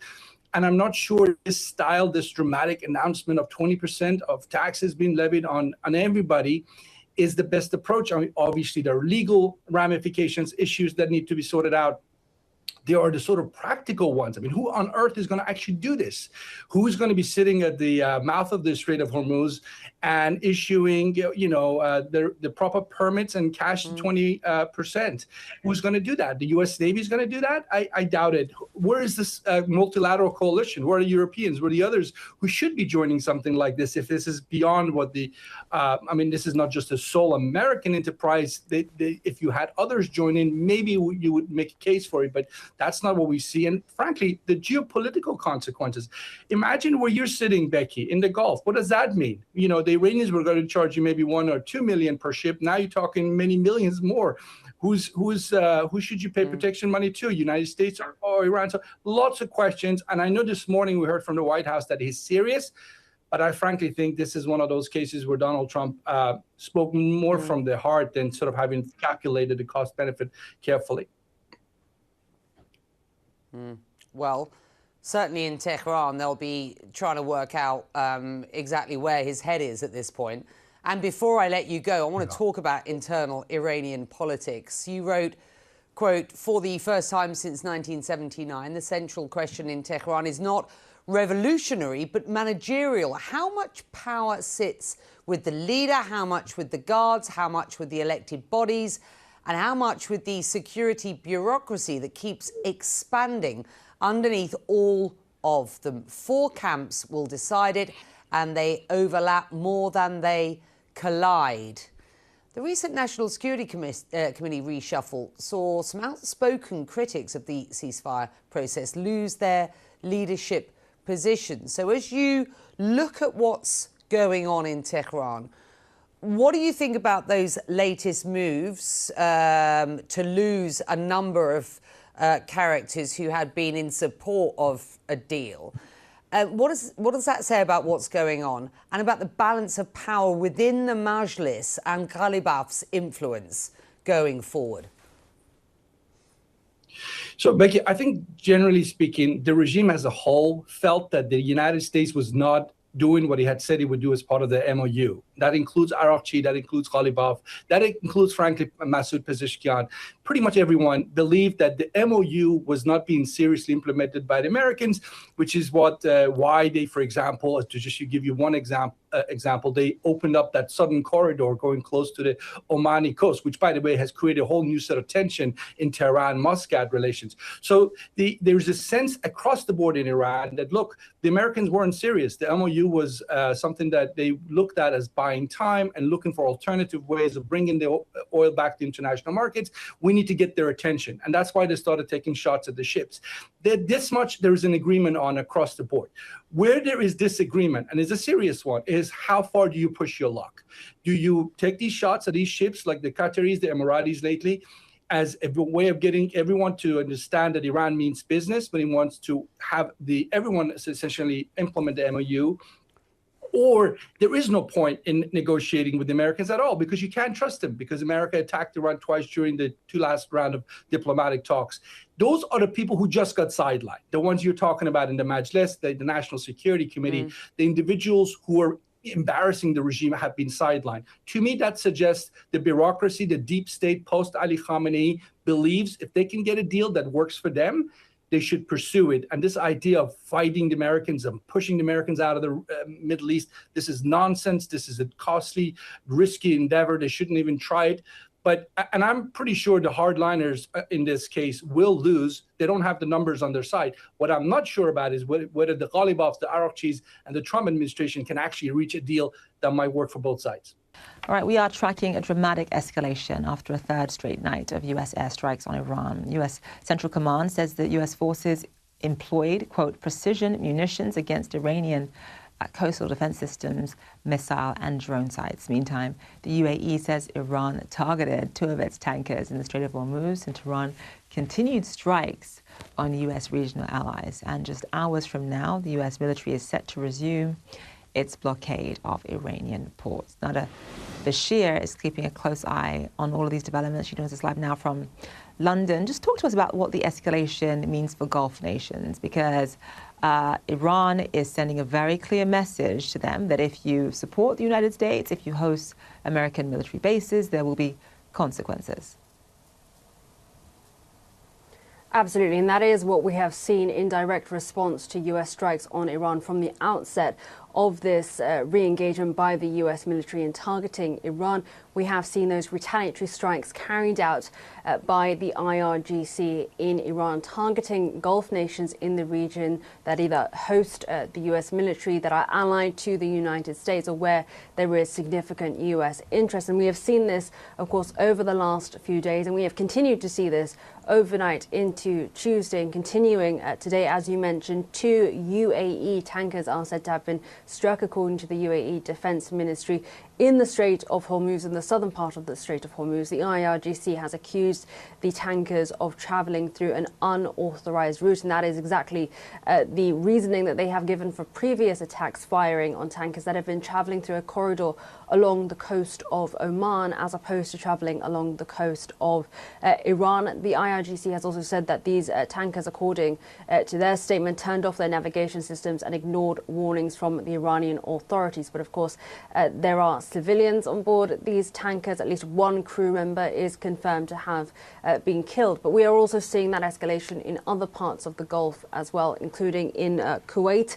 Iran has claimed that it has targeted U.S. military infrastructure in Kuwait. We've also heard from both Bahrain and Jordan, both saying that they have intercepted missiles and drones coming from Iran, attempting to target their own territory as well. And the Iranian regime has been very clear in its rhetoric towards the United States, but also towards Gulf allies of the US, saying that this escalation will only continue and will only grow more powerful if the US continues to target Iran.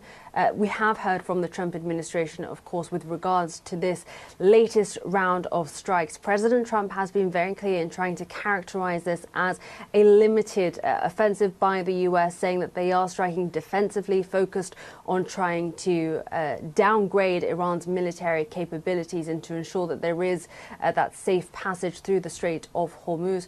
But again, there are real questions as to what the US and the Trump administration's end goal is here, whether this really will become an open-ended conflict with no end in sight, and whether this latest escalation could really upend the mediation efforts that we have seen, including efforts by Gulf states. Of course, over the weekend, we did see Iran's foreign minister meeting with his Omani counterpart. Officials familiar with those talks say that the discussions were focused on trying to establish some sort of joint control mechanism over the Strait of Hormuz, but Iran has repeatedly accused the US and blamed the US, as well as other foreign nations, for interfering in those efforts to try to mediate some sort of agreement. And at this stage, it does appear as though those mediation efforts are on hold for the foreseeable. All right, Nada Bashir, live for us there. Thank you so much. All right, let's go back to CNN. Stephen Collinson and Max Boot, a senior fellow at the Council of Foreign Relations. Both of them join us live now. So, Stephen, let me start with you, because we are awaiting this bilateral meeting between the new Iraqi Prime Minister and, of course, President Trump. And, you know, I think that it is important to sort of explain to our international audience the complicated history between Iraq and Iran. Obviously, that did change in 2003 after the toppling of Saddam Hussein, when you saw really a much more vested interest in shared cooperation because of religious overlap, security issues, economic ties, and that sort of thing. So just give our audience your take on that as we await for this bilateral meeting between the Iraqi Prime Minister and President Trump. Yeah, and I think you could argue that the upshot, one of the upshots of the US invasion of Iraq was to actually empower Iran's position in the region. That was one of the problems that Iraq has been having, because it has been so long under the influence of Iran, going back for decades really, until or since even the Iranian Islamic Revolution. Iraq has been in this very difficult position of balancing between the United States and its geographic neighbor Iran. Max, as a Ronald Reagan biographer, can probably tell us about when Donald Rumsfeld went to Iraq, I think, to meet Saddam Hussein during the Reagan administration. And that was the question that was on the table. In many ways, it parallels the one that Trump and the Iraqi Prime Minister are talking about today. How does Iraq position itself? Clearly, the U.S. is offering economic and investment incentives to Iraq to draw itself away from Iran, but that is easier said than done because of the very tenuous political position inside Iraq, with all these Shiite militias which lean towards Iran.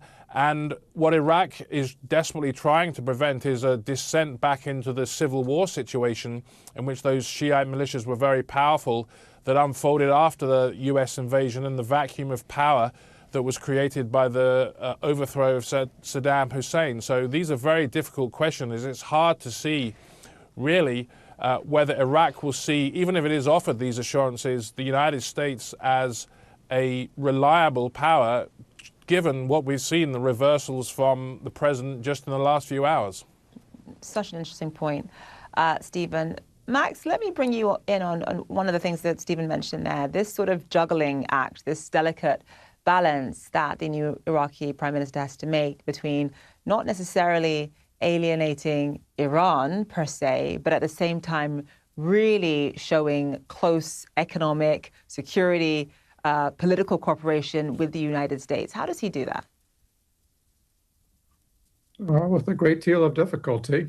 I mean, I think basically what's happened since 2003 is that any deal to seat a new Iraqi prime minister essentially requires the support of both the United States and Iran. And so, Prime Minister Zaidi has that support to some level, but he basically has to juggle between the two major outside powers. And of course, the U.S. influence has declined dramatically because we have basically no troops left in Iraq, whereas the Iranian influence remains unchanged because they're right there over the border. They still have tens of thousands of fighters in the Popular Mobilization Forces who are basically controlled by the Iran's IRGC.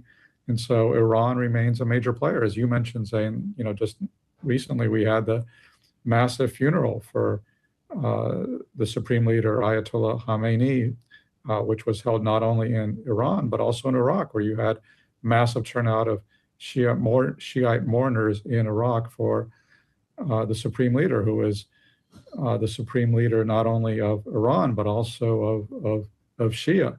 So there are very close links between Iraq and Iran that are not going to change. But again, the Iraqi prime minister does not want to be 100% beholden to or dependent upon Tehran. So he also wants to keep channels open with the U.S., with Saudi Arabia, and with other outside powers. And that's what you see going on right now. And Max, as we await this bilateral meeting, talk to us about who al-Zaidi actually is. I mean, this is somebody who is somewhat of a political newcomer. He's a compromise candidate, a bit of a technocrat. Trump opposed al-Maliki because al-Maliki had too close ties with Iran. So this was considered to be someone that the U.S. supported because he would have apparently closer ties to Washington. Just give us a sense of who this political newcomer actually is. He has a very strong business background as well. Right. Well, I mean, again, he's somebody who is perceived as a technocrat who is acceptable to both the U.S. and to Iran, which is why he got the job. And as you mentioned, the U.S. is very strongly opposed to Nouri al-Maliki, another former Shiite prime minister whom we once supported, and then our relations with him soured. And so, we keep seeing and hoping that there will be some leader of Iraq who will be entirely independent of Iran. I don't think that's going to happen, although I think, Zaidi is somebody who is trying to balance between the two. And his big initiative recently has been the battle against corruption. He just a few weeks ago, he sent Iraqi special forces into the Green Zone, where they arrested a lot of high-profile political figures. This has been one of the major issues confronting Iraq since Saddam Hussein's downfall, which is the pervasive corruption and the theft from the state, which all political parties have taken part in. And that's been a major obstacle for Iraq. So if they're getting serious about fighting corruption, I think that's a very good thing. But it's very hard to know whether he will actually succeed, because, of course, fighting corruption also means taking on very entrenched interests who have powerful militias, who have powerful politicians. And so it's far from clear what the result of his anti-corruption push is going to be. Stephen, thank you for that, Max. Stephen, just in terms of the other topic we're following very closely, the issue of Iran, and going back to your piece, you talked about this idea that Trump is learning that Iran drives obviously a hard bargain, perhaps in some ways a harder bargain than Donald Trump does. Their main leverage since February 28th has been the Strait of Hormuz. How much longer will that continue to be a key point of leverage for Iran, especially when you consider that, the whole world has learned a very important lesson from this war about the over-reliance on one particular waterway. I'm sure nations around the world are coming up with contingency plans, alternate routes, pipelines, and that sort of thing. So how much longer, I mean, I'm sure it'll be years, I'm guessing, can Iran really use the Strait of Hormuz as this one piece of leverage that gives them that much power in this particular war? It's a good question, and of course, it would probably be a good thing strategically if governments around the world started to try and wean themselves off reliance on that particular route. But as you say, building pipelines, for example, would take a long time. It takes years and years of planning and investment. So while it is potentially a short-term form of leverage, it is one that is very effective right now. And of course, Donald Trump is not thinking about the time frame in a few years or many years into the future. He's thinking about the few years that he has left in office. Often it seems as though the president only thinks to the end of one day, actually, rather than how events will span out across a number of years. But I think it's interesting that there's no other source of power right now that is weighing on Iran to get that strait open immediately. China, although it figures to be hurt by the closure of the Strait of Hormuz, it has apparently been able to ride out some of the initial shocks. Whether that continues to be the case if this remains closed for a long time is another question. And the Europeans have very little power. They're not really involved. Go back to the Obama era negotiations on Iran. The Europeans were an important source of leverage on Iran. But since they've been alienated by the United States, much of that because of America's own behavior, they're not a force of pressure on Iran, and they lack the military capability to do much about it anyway. They talk about helping to reopen the Strait of Hormuz. They mean after any hostilities have taken place. So you could see, I think, some kind of long-term monitoring or shepherding operation by European navies and others through the strait. That's not going to happen when there is any contentious activity going on in the strait. So this is very much for now between Trump and Iran. I think the betting will be, after what we've seen today and what we've seen in the last few months, that in a few days Trump may try and change the narrative again and argue that his attacks on Iran in the last few days have been so successful that Iran will want to come back to the table. And then we'll go through another probably futile and very frustrating negotiating process. And we're just going to keep going round and round like some French existentialist play, getting to the same destination where we always are. If I could just jump in quickly. I mean, I think, go ahead, Max. I think the problem is that Trump is basically trying to avoid the real choice that he faces. And it's actually very simple. Is he, A, going to allow Iran to charge tolls on shipping through the Strait of Hormuz? Or B, is he going to escalate militarily and try to open the Strait of Hormuz by military force? That's it. That is the choice he's trying to avoid. That's why he's ping-ponging all over the place. That's why he's saying, 20% tariffs one day, the next day nothing. That's why he's saying the strait is open. We have a deal, then we don't have a deal, whatever. But at the end of the day, the Iranians have made pretty clear they are not going to give up control of the strait unless they get paid for it, they're not going to allow traffic through the strait unless that traffic is willing to pay a toll, which they can disguise as a user fee or something else. And obviously that's something that the U.S. has always... Trump reversing course yet again, this time cancelling his plan to charge ships a toll to transit the Strait of Hormuz just one day after making the announcement. Now, the U.S. president had floated a 20% fee in exchange for the United States providing security in the strait. That's despite Mr. Trump himself and his closest aides for months saying the strait should be free of tolls. President Trump is now claiming instead of fees, the Gulf states will provide investment in the U.S. I don't think anybody should be able to charge a fee for the strait or for any other strait relationship in terms of other sections of the world. I don't think anybody should be really in that position. But we were doing it as a reimbursement. The Gulf states are going to invest a tremendous amount of money into the United States, and that was very satisfactory to me. I think it's actually much better. Anna Stewart joins us from London. So what do we know about this deal with the Gulf states? I mean, obviously, we know that they wouldn't want any tolls along that route. Well, there are a number of questions about this toll, which of course was a very short-lived plan. This was a very quick turnaround from President Trump. You might think the turnaround was due to the fact that a toll in the strait would likely be illegal, would almost be unenforceable, and would set a really dangerous precedent for bodies of water all over the world. But instead, President Trump says he was called by different countries, kings and emirs. He mentioned Saudi Arabia, the UAE, Qatar, Bahrain and Kuwait, and says instead they're going to make some massive investments of, I quote, billions and billions of dollars into the United States, and that this will be a reimbursement for what he deems to be unfair, the US protecting the Strait of Hormuz and the regional waterways for 25 years, he says. So how much money are we talking about? This is the big question.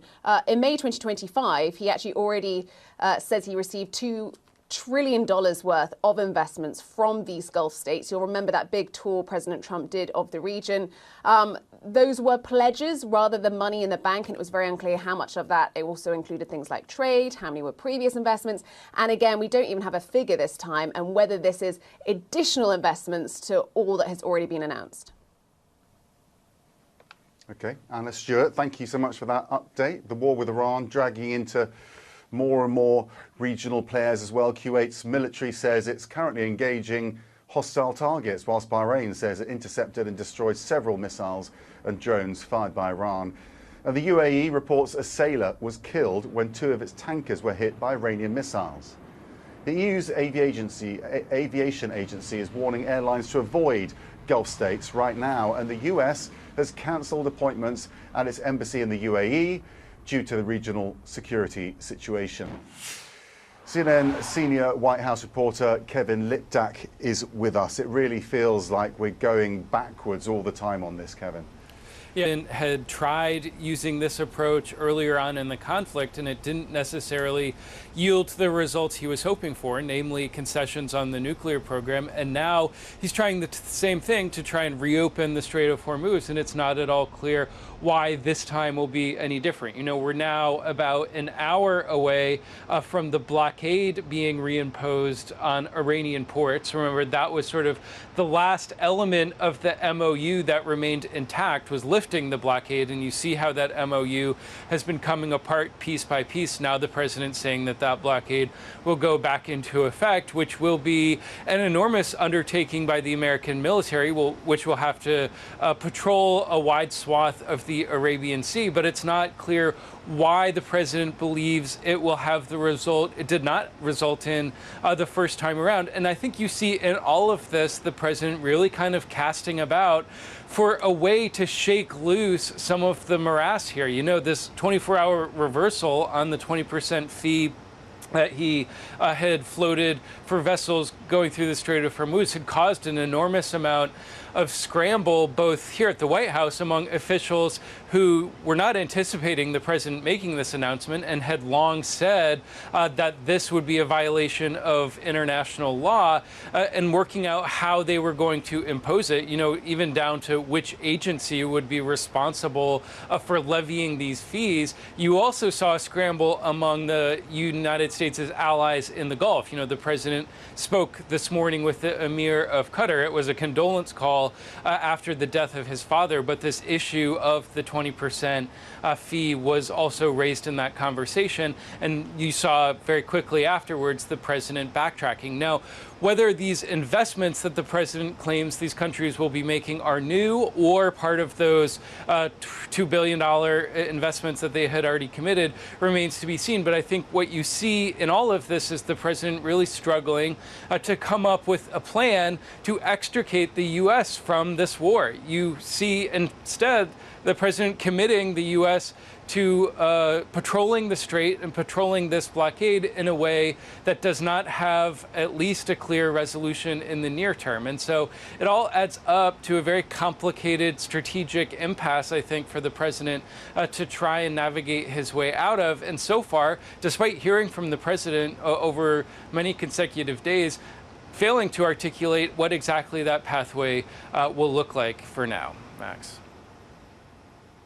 Okay, Kevin Liptak at the White House, thank you for that. Now, after 2 fatal shootings in less than a week, the US Immigration Enforcement Agency appears to be switching tactics now. A source says ICE agents have been directed to suspend most vehicle stops until further notice.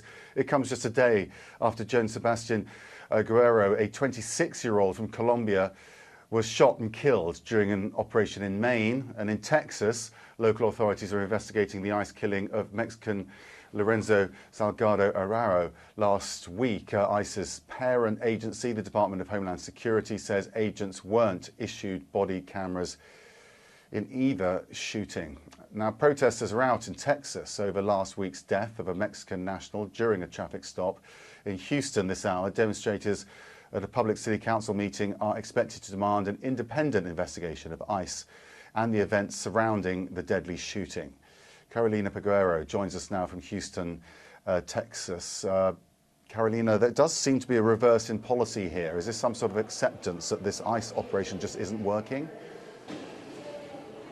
Yeah, well, there is definitely pressure that continues to mount across the country here in the United States, and specifically here in the city of Houston, where we are seeing community members, residents that are walking into the city hall, waiting to go through security to attend this public city council hearing where there will be city council members, the mayor of Houston, John Whitmire, and where there will be some of the residents that will be able to tell their remarks, that will be able to express their frustration, and they're just seeking answers. They want to know more about this case. They want to know what happened during those moments leading up to Lorenzo Salgado's shooting by an ICE agent during a ICE operation, but he was not the targeted person. So we have heard state and elected officials also demanding answers all the way up to Congress and in Washington, D.C. We are confronted once again with the fact that ICE has become, under Donald Trump, an abusive and rogue agency that should be broken up and disbanded. In Lorenzo's case, they literally have not released a shred of evidence to support their claim that he was a danger to them. They were a danger to him. They were a danger to the Latino community. And all of this is driven by a racial animus out of the White House. And the deaths of these two immigrants, one Colombian, Joan Sebastian Guerrero, and Mexican Lorenzo. Iran says it has no plans for negotiations as President Trump threatens to strike Iran's power plants and bridges next, unless Tehran returns to negotiations. This as the U.S. launches another round of strikes. This video, geolocated by CNN, appears to show strikes on a maritime control tower in an Iranian port city.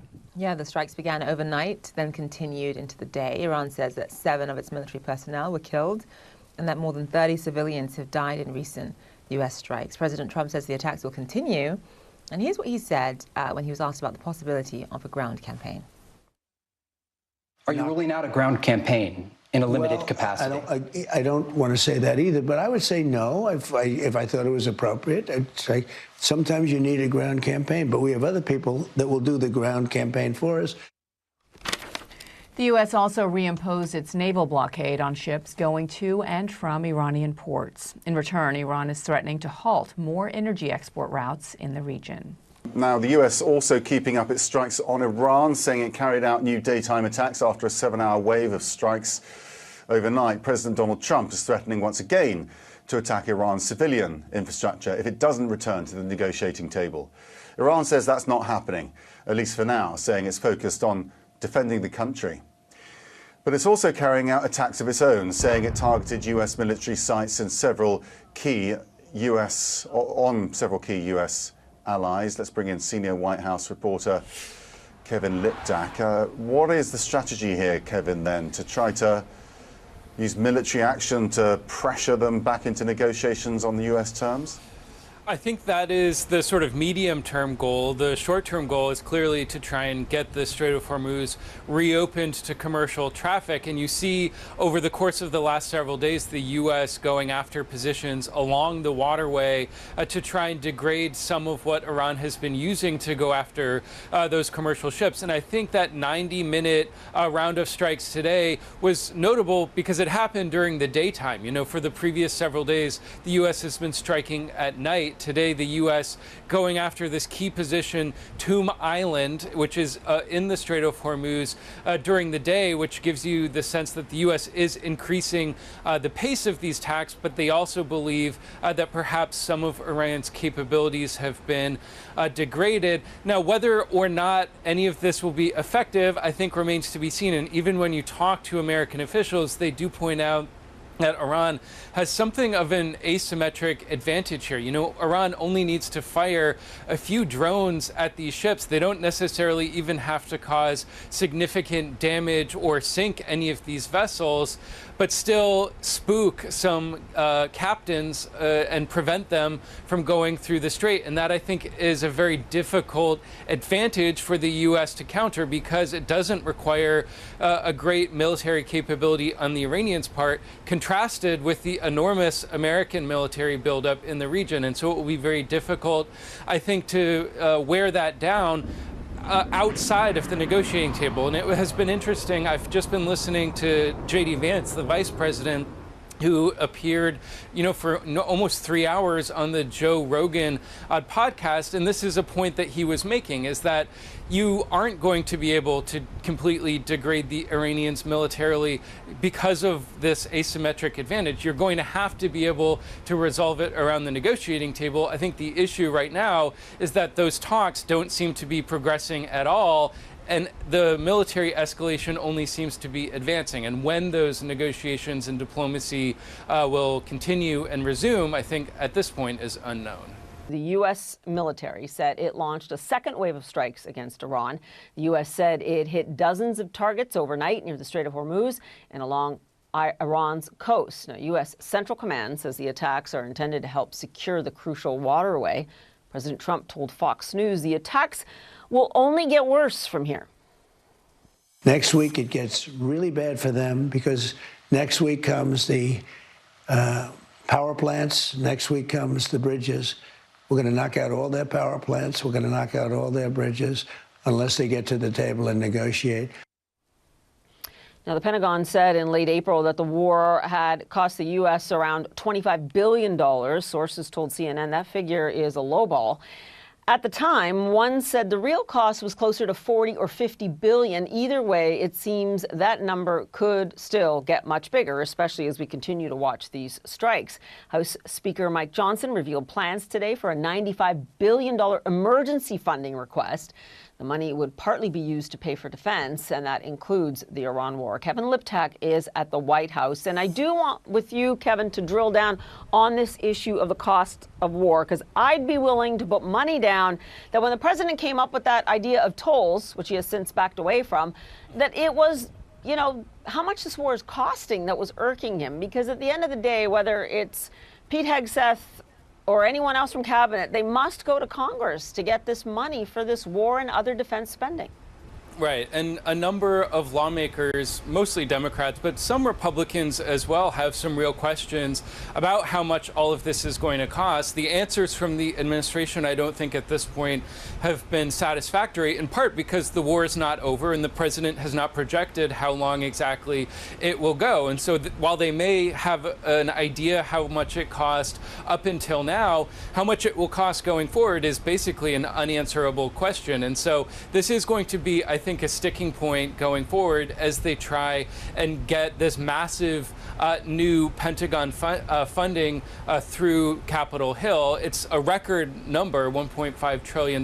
This is, you know, a multifold increase from previous Pentagon budgets. But until the administration can provide lawmakers with a better picture of how they view the war heading from here, you are going to see people who are refusing to vote for it. And includes some Republicans. You heard, I think, from people like Tom Tillis from North Carolina who want to hear more about what the administration is doing. So to Bill Cassidy, the Republican from Louisiana, both of which we should note are not contesting in November's election, so they feel like they have some more leeway to challenge the president on some things. And so how this all unfolds from here remains to be seen, but I think it just speaks to some of the uncertainty of the moment. You know, the president is ramping up these strikes on Iran. Just today we saw a rare example of daytime strikes on Tomb Island,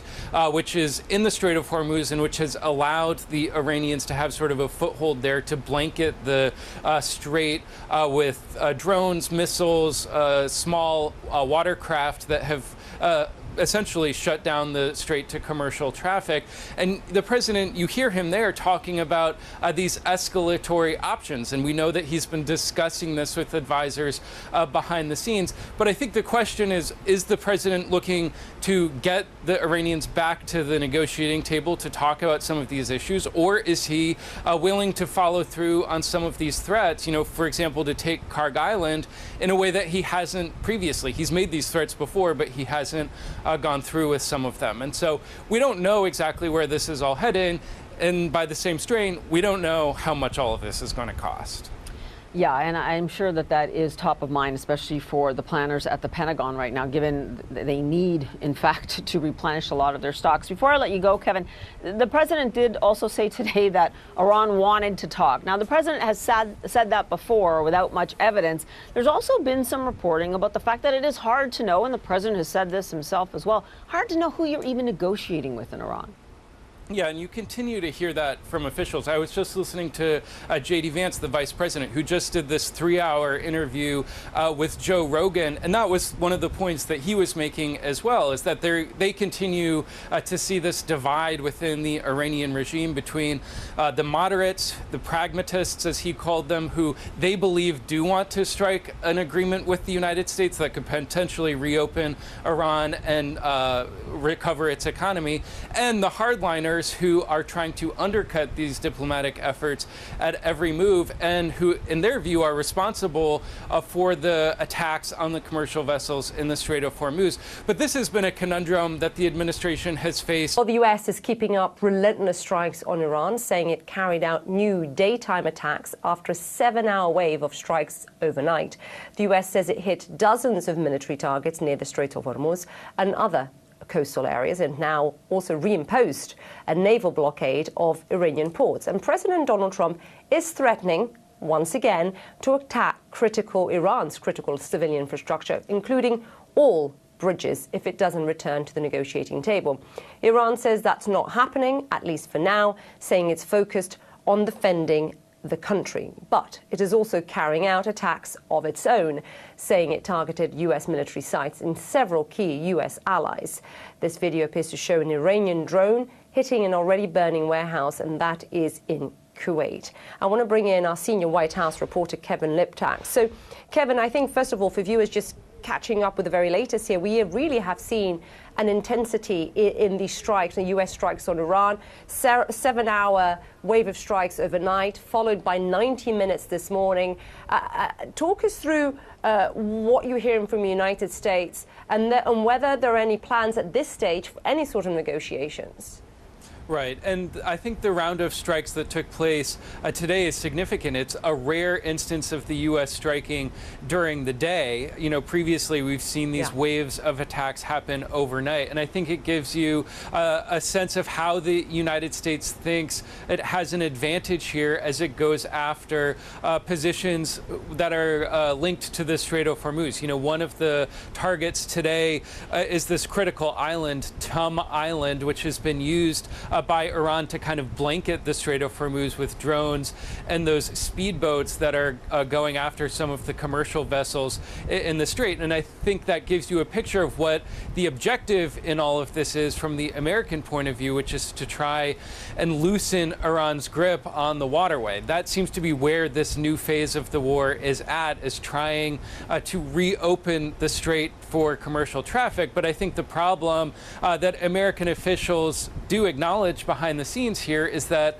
Iran does seem to have an asymmetric advantage. You know, it only needs to target a few of these commercial vessels. It doesn't really even need to cause that much damage or sink them in order to spook these captains from going through, essentially cutting off the strait without, I think, using many of their resources or causing that much damage. And that is something that the Americans are still trying to sort through, how exactly to get through that. The president, you have seen over the course of the last several weeks, has been sort of wavering between using the carrots, which were the incentives and sanctions relief that were contained in the Memorandum of Understanding. Now he's back to trying to use the sticks in the form of these threats and in the form of the naval blockade, and none of it seems to be working in both opening the strait but also convincing the Iranians to come back to the negotiating table. And so you see how the president is at something of a strategic impasse. Now, these threats that he's making against civilian infrastructure, you know, the bridges, the power plants, we've heard him make those threats before. I think this is at least the 9th or 10th time that the president has threatened to do that. He has neither followed through on that threat, nor has he seen any of the concessions that he hopes perhaps making those threats would yield from the Iranians, and it remains to be seen whether he will follow through this time. But it does seem evident that the direction of travel is one of escalation. The president saying that these strikes will continue into next week at least. But where this is all heading in terms of getting the Iranians to yield, I don't think we have a clear picture yet. No, and I'm just looking in the last few minutes, Iran's chief negotiator, Mohammad Bagher Ghalibaf, said in a statement that Iran must continue to defend itself while also remaining open to diplomatic talks. He said Iran's engaged in a, quote, fundamental and existential conflict with the US. So let's see where this goes. But like you said, we've heard, of course, these threats from the president before, this kind of aggressive and blustery threats. Let's see where this goes to. But it's clear that the diplomatic side, we are not seeing that play out right now. New video tonight, you see it right there from CENTCOM, which says it's of an American aircraft firing a missile and disabling an empty tanker trying to reach an Iranian port. It's part of the naval blockade, which resumed yesterday. And as day 5 of airstrikes unfolded today, CNN has learned that President Trump has been receiving options for expanding military operations.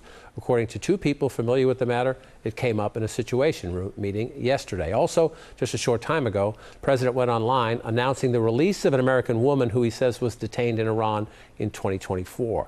And a source familiar with the matter tells us she was detained, charged, and released on bail, but not allowed until now to leave the country. Joining us to discuss, CNN Global Affairs analyst Brett McGurk, also former Deputy Assistant Secretary of Defense for the Middle East, Dana Stroll. Brett, let me start with you. So the president has a Situation Room meeting. Word leaks out that he's looking to expand military operations. Does that suggest to you that they are trying to pick new targets, get more aggressive, or does it suggest to you they have a meeting and they leak this out again to try to get Iran more serious back at the table? Yeah, John, a little bit more in the latter. I think the word I would use here is signaling. This is really a day of signaling. Obviously, you have the military exchange going on.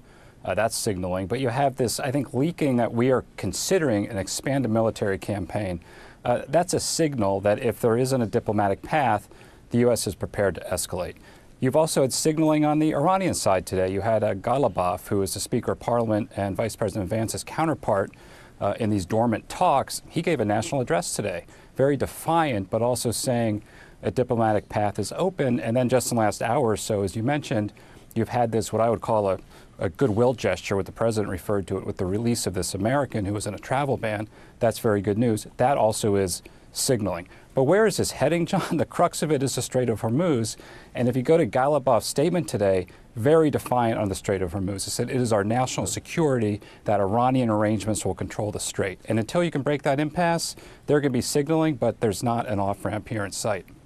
Well, that's, I guess, then, Dana, that's the question. If you have signaling and gestures and signaling, there's almost a who goes first in the idea of de-escalating.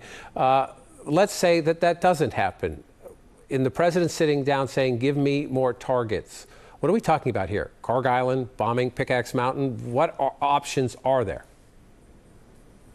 Well, on the one hand, it's reassuring that at least the president is consulting with his national security team. That's actually a pretty typical Washington, D.C. process where the president says, I want to know my options. And generally, the U.S. military provides a set, both the low option, a middle option, and then a bigger option.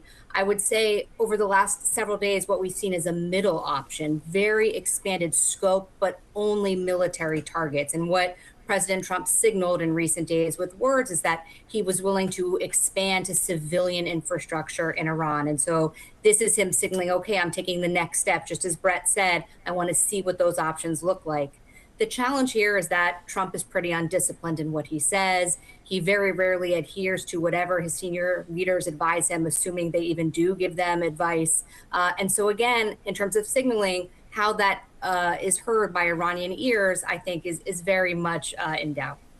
And so, Brett, according to U.S. officials, that memorandum of understanding was signed electronically by the United States and Iran back on June 14th. So we're around 30 days out of the 60 days that was agreed in order to negotiate a nuclear deal.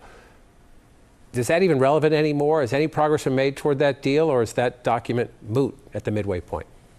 John, you know, we said that early on, it was one of the strangest international agreements I've ever read. It is kind of, there's so many gaps and potential areas of misunderstanding, and yet it was signed by the President of the United States and the President of Iran, the first time ever that this has ever happened since the Iranian Revolution. It's never had such a high-level signed agreement. It basically says Iran will determine the arrangements in the Strait of Hormuz.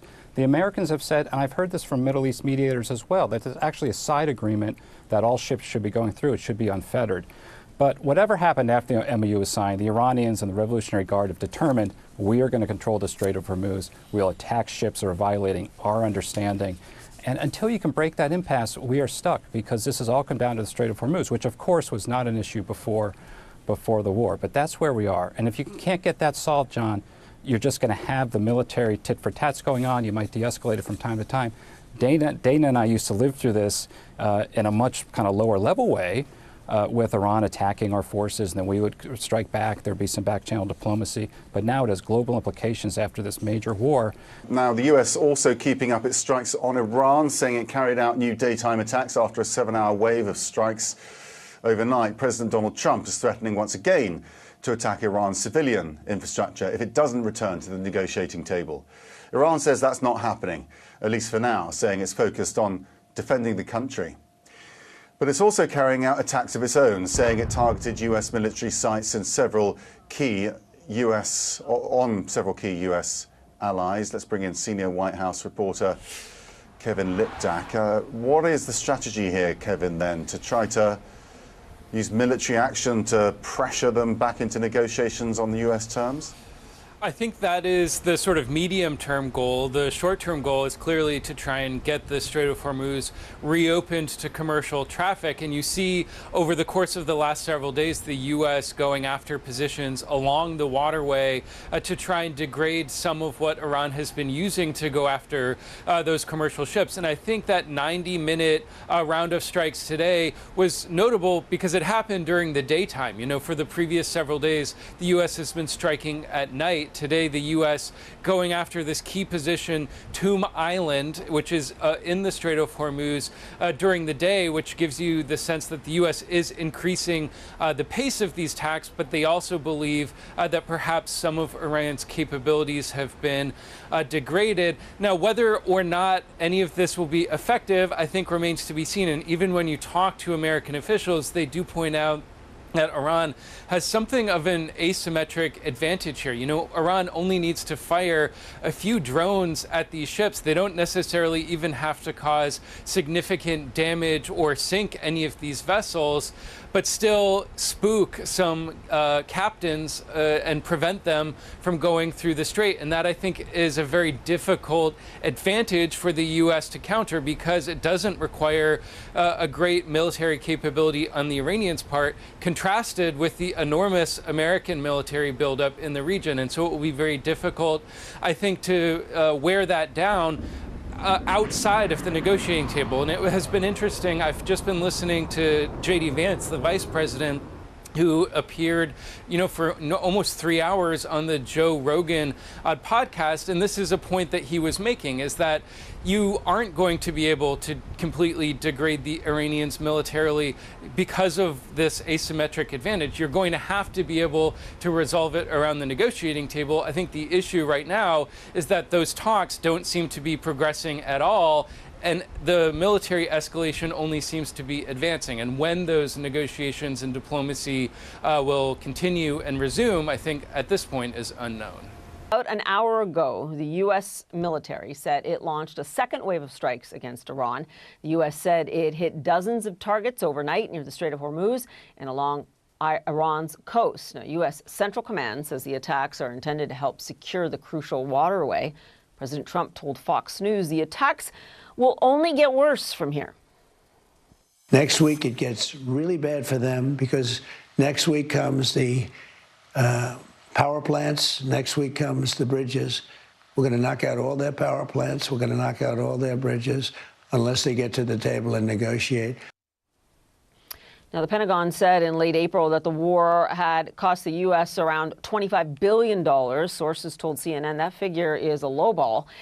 At the time, one said the real cost was closer to 40 or 50 billion. Either way, it seems that number could still get much bigger, especially as we continue to watch these strikes. House Speaker Mike Johnson revealed plans today for a $95 billion emergency funding request. The money would partly be used to pay for defense, and that includes the Iran war. Kevin Liptak is at the White House, and I do want with you, Kevin, to drill down on this issue of the cost of war, because I'd be willing to put money down that when the president came up with that idea of tolls, which he has since backed away from, that it was, how much this war is costing that was irking him. Because at the end of the day, whether it's Pete Hegseth or anyone else from cabinet, they must go to Congress to get this money for this war and other defense spending.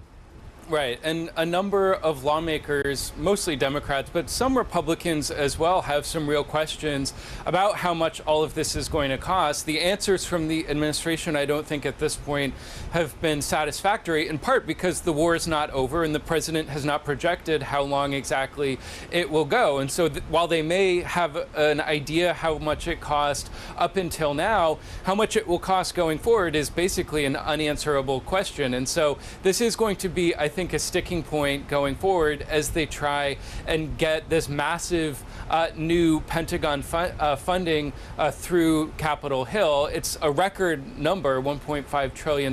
This is, a multifold increase from previous Pentagon budgets. But until the administration can provide lawmakers with a better picture of how they view the war heading from here, you are going to see people who are refusing to vote for it. And that includes some Republicans. You heard, I think, from people like Tom Tillis from North Carolina who want to hear more about what the administration is doing. So to Bill Cassidy, the Republican from Louisiana, both of which we should note are not contesting in November's election, so they feel like they have some more leeway to challenge the president on some things. And so how this all unfolds from here remains to be seen, but I think it just speaks to some of the uncertainty of the moment. The president is ramping up these strikes on Iran. Just today we saw a rare example of daytime strikes on Tomb Island, which is in the Strait of Hormuz and which has allowed the Iranians to have sort of a foothold there to blanket the strait with drones, missiles, small watercraft that have essentially shut down the strait to commercial traffic.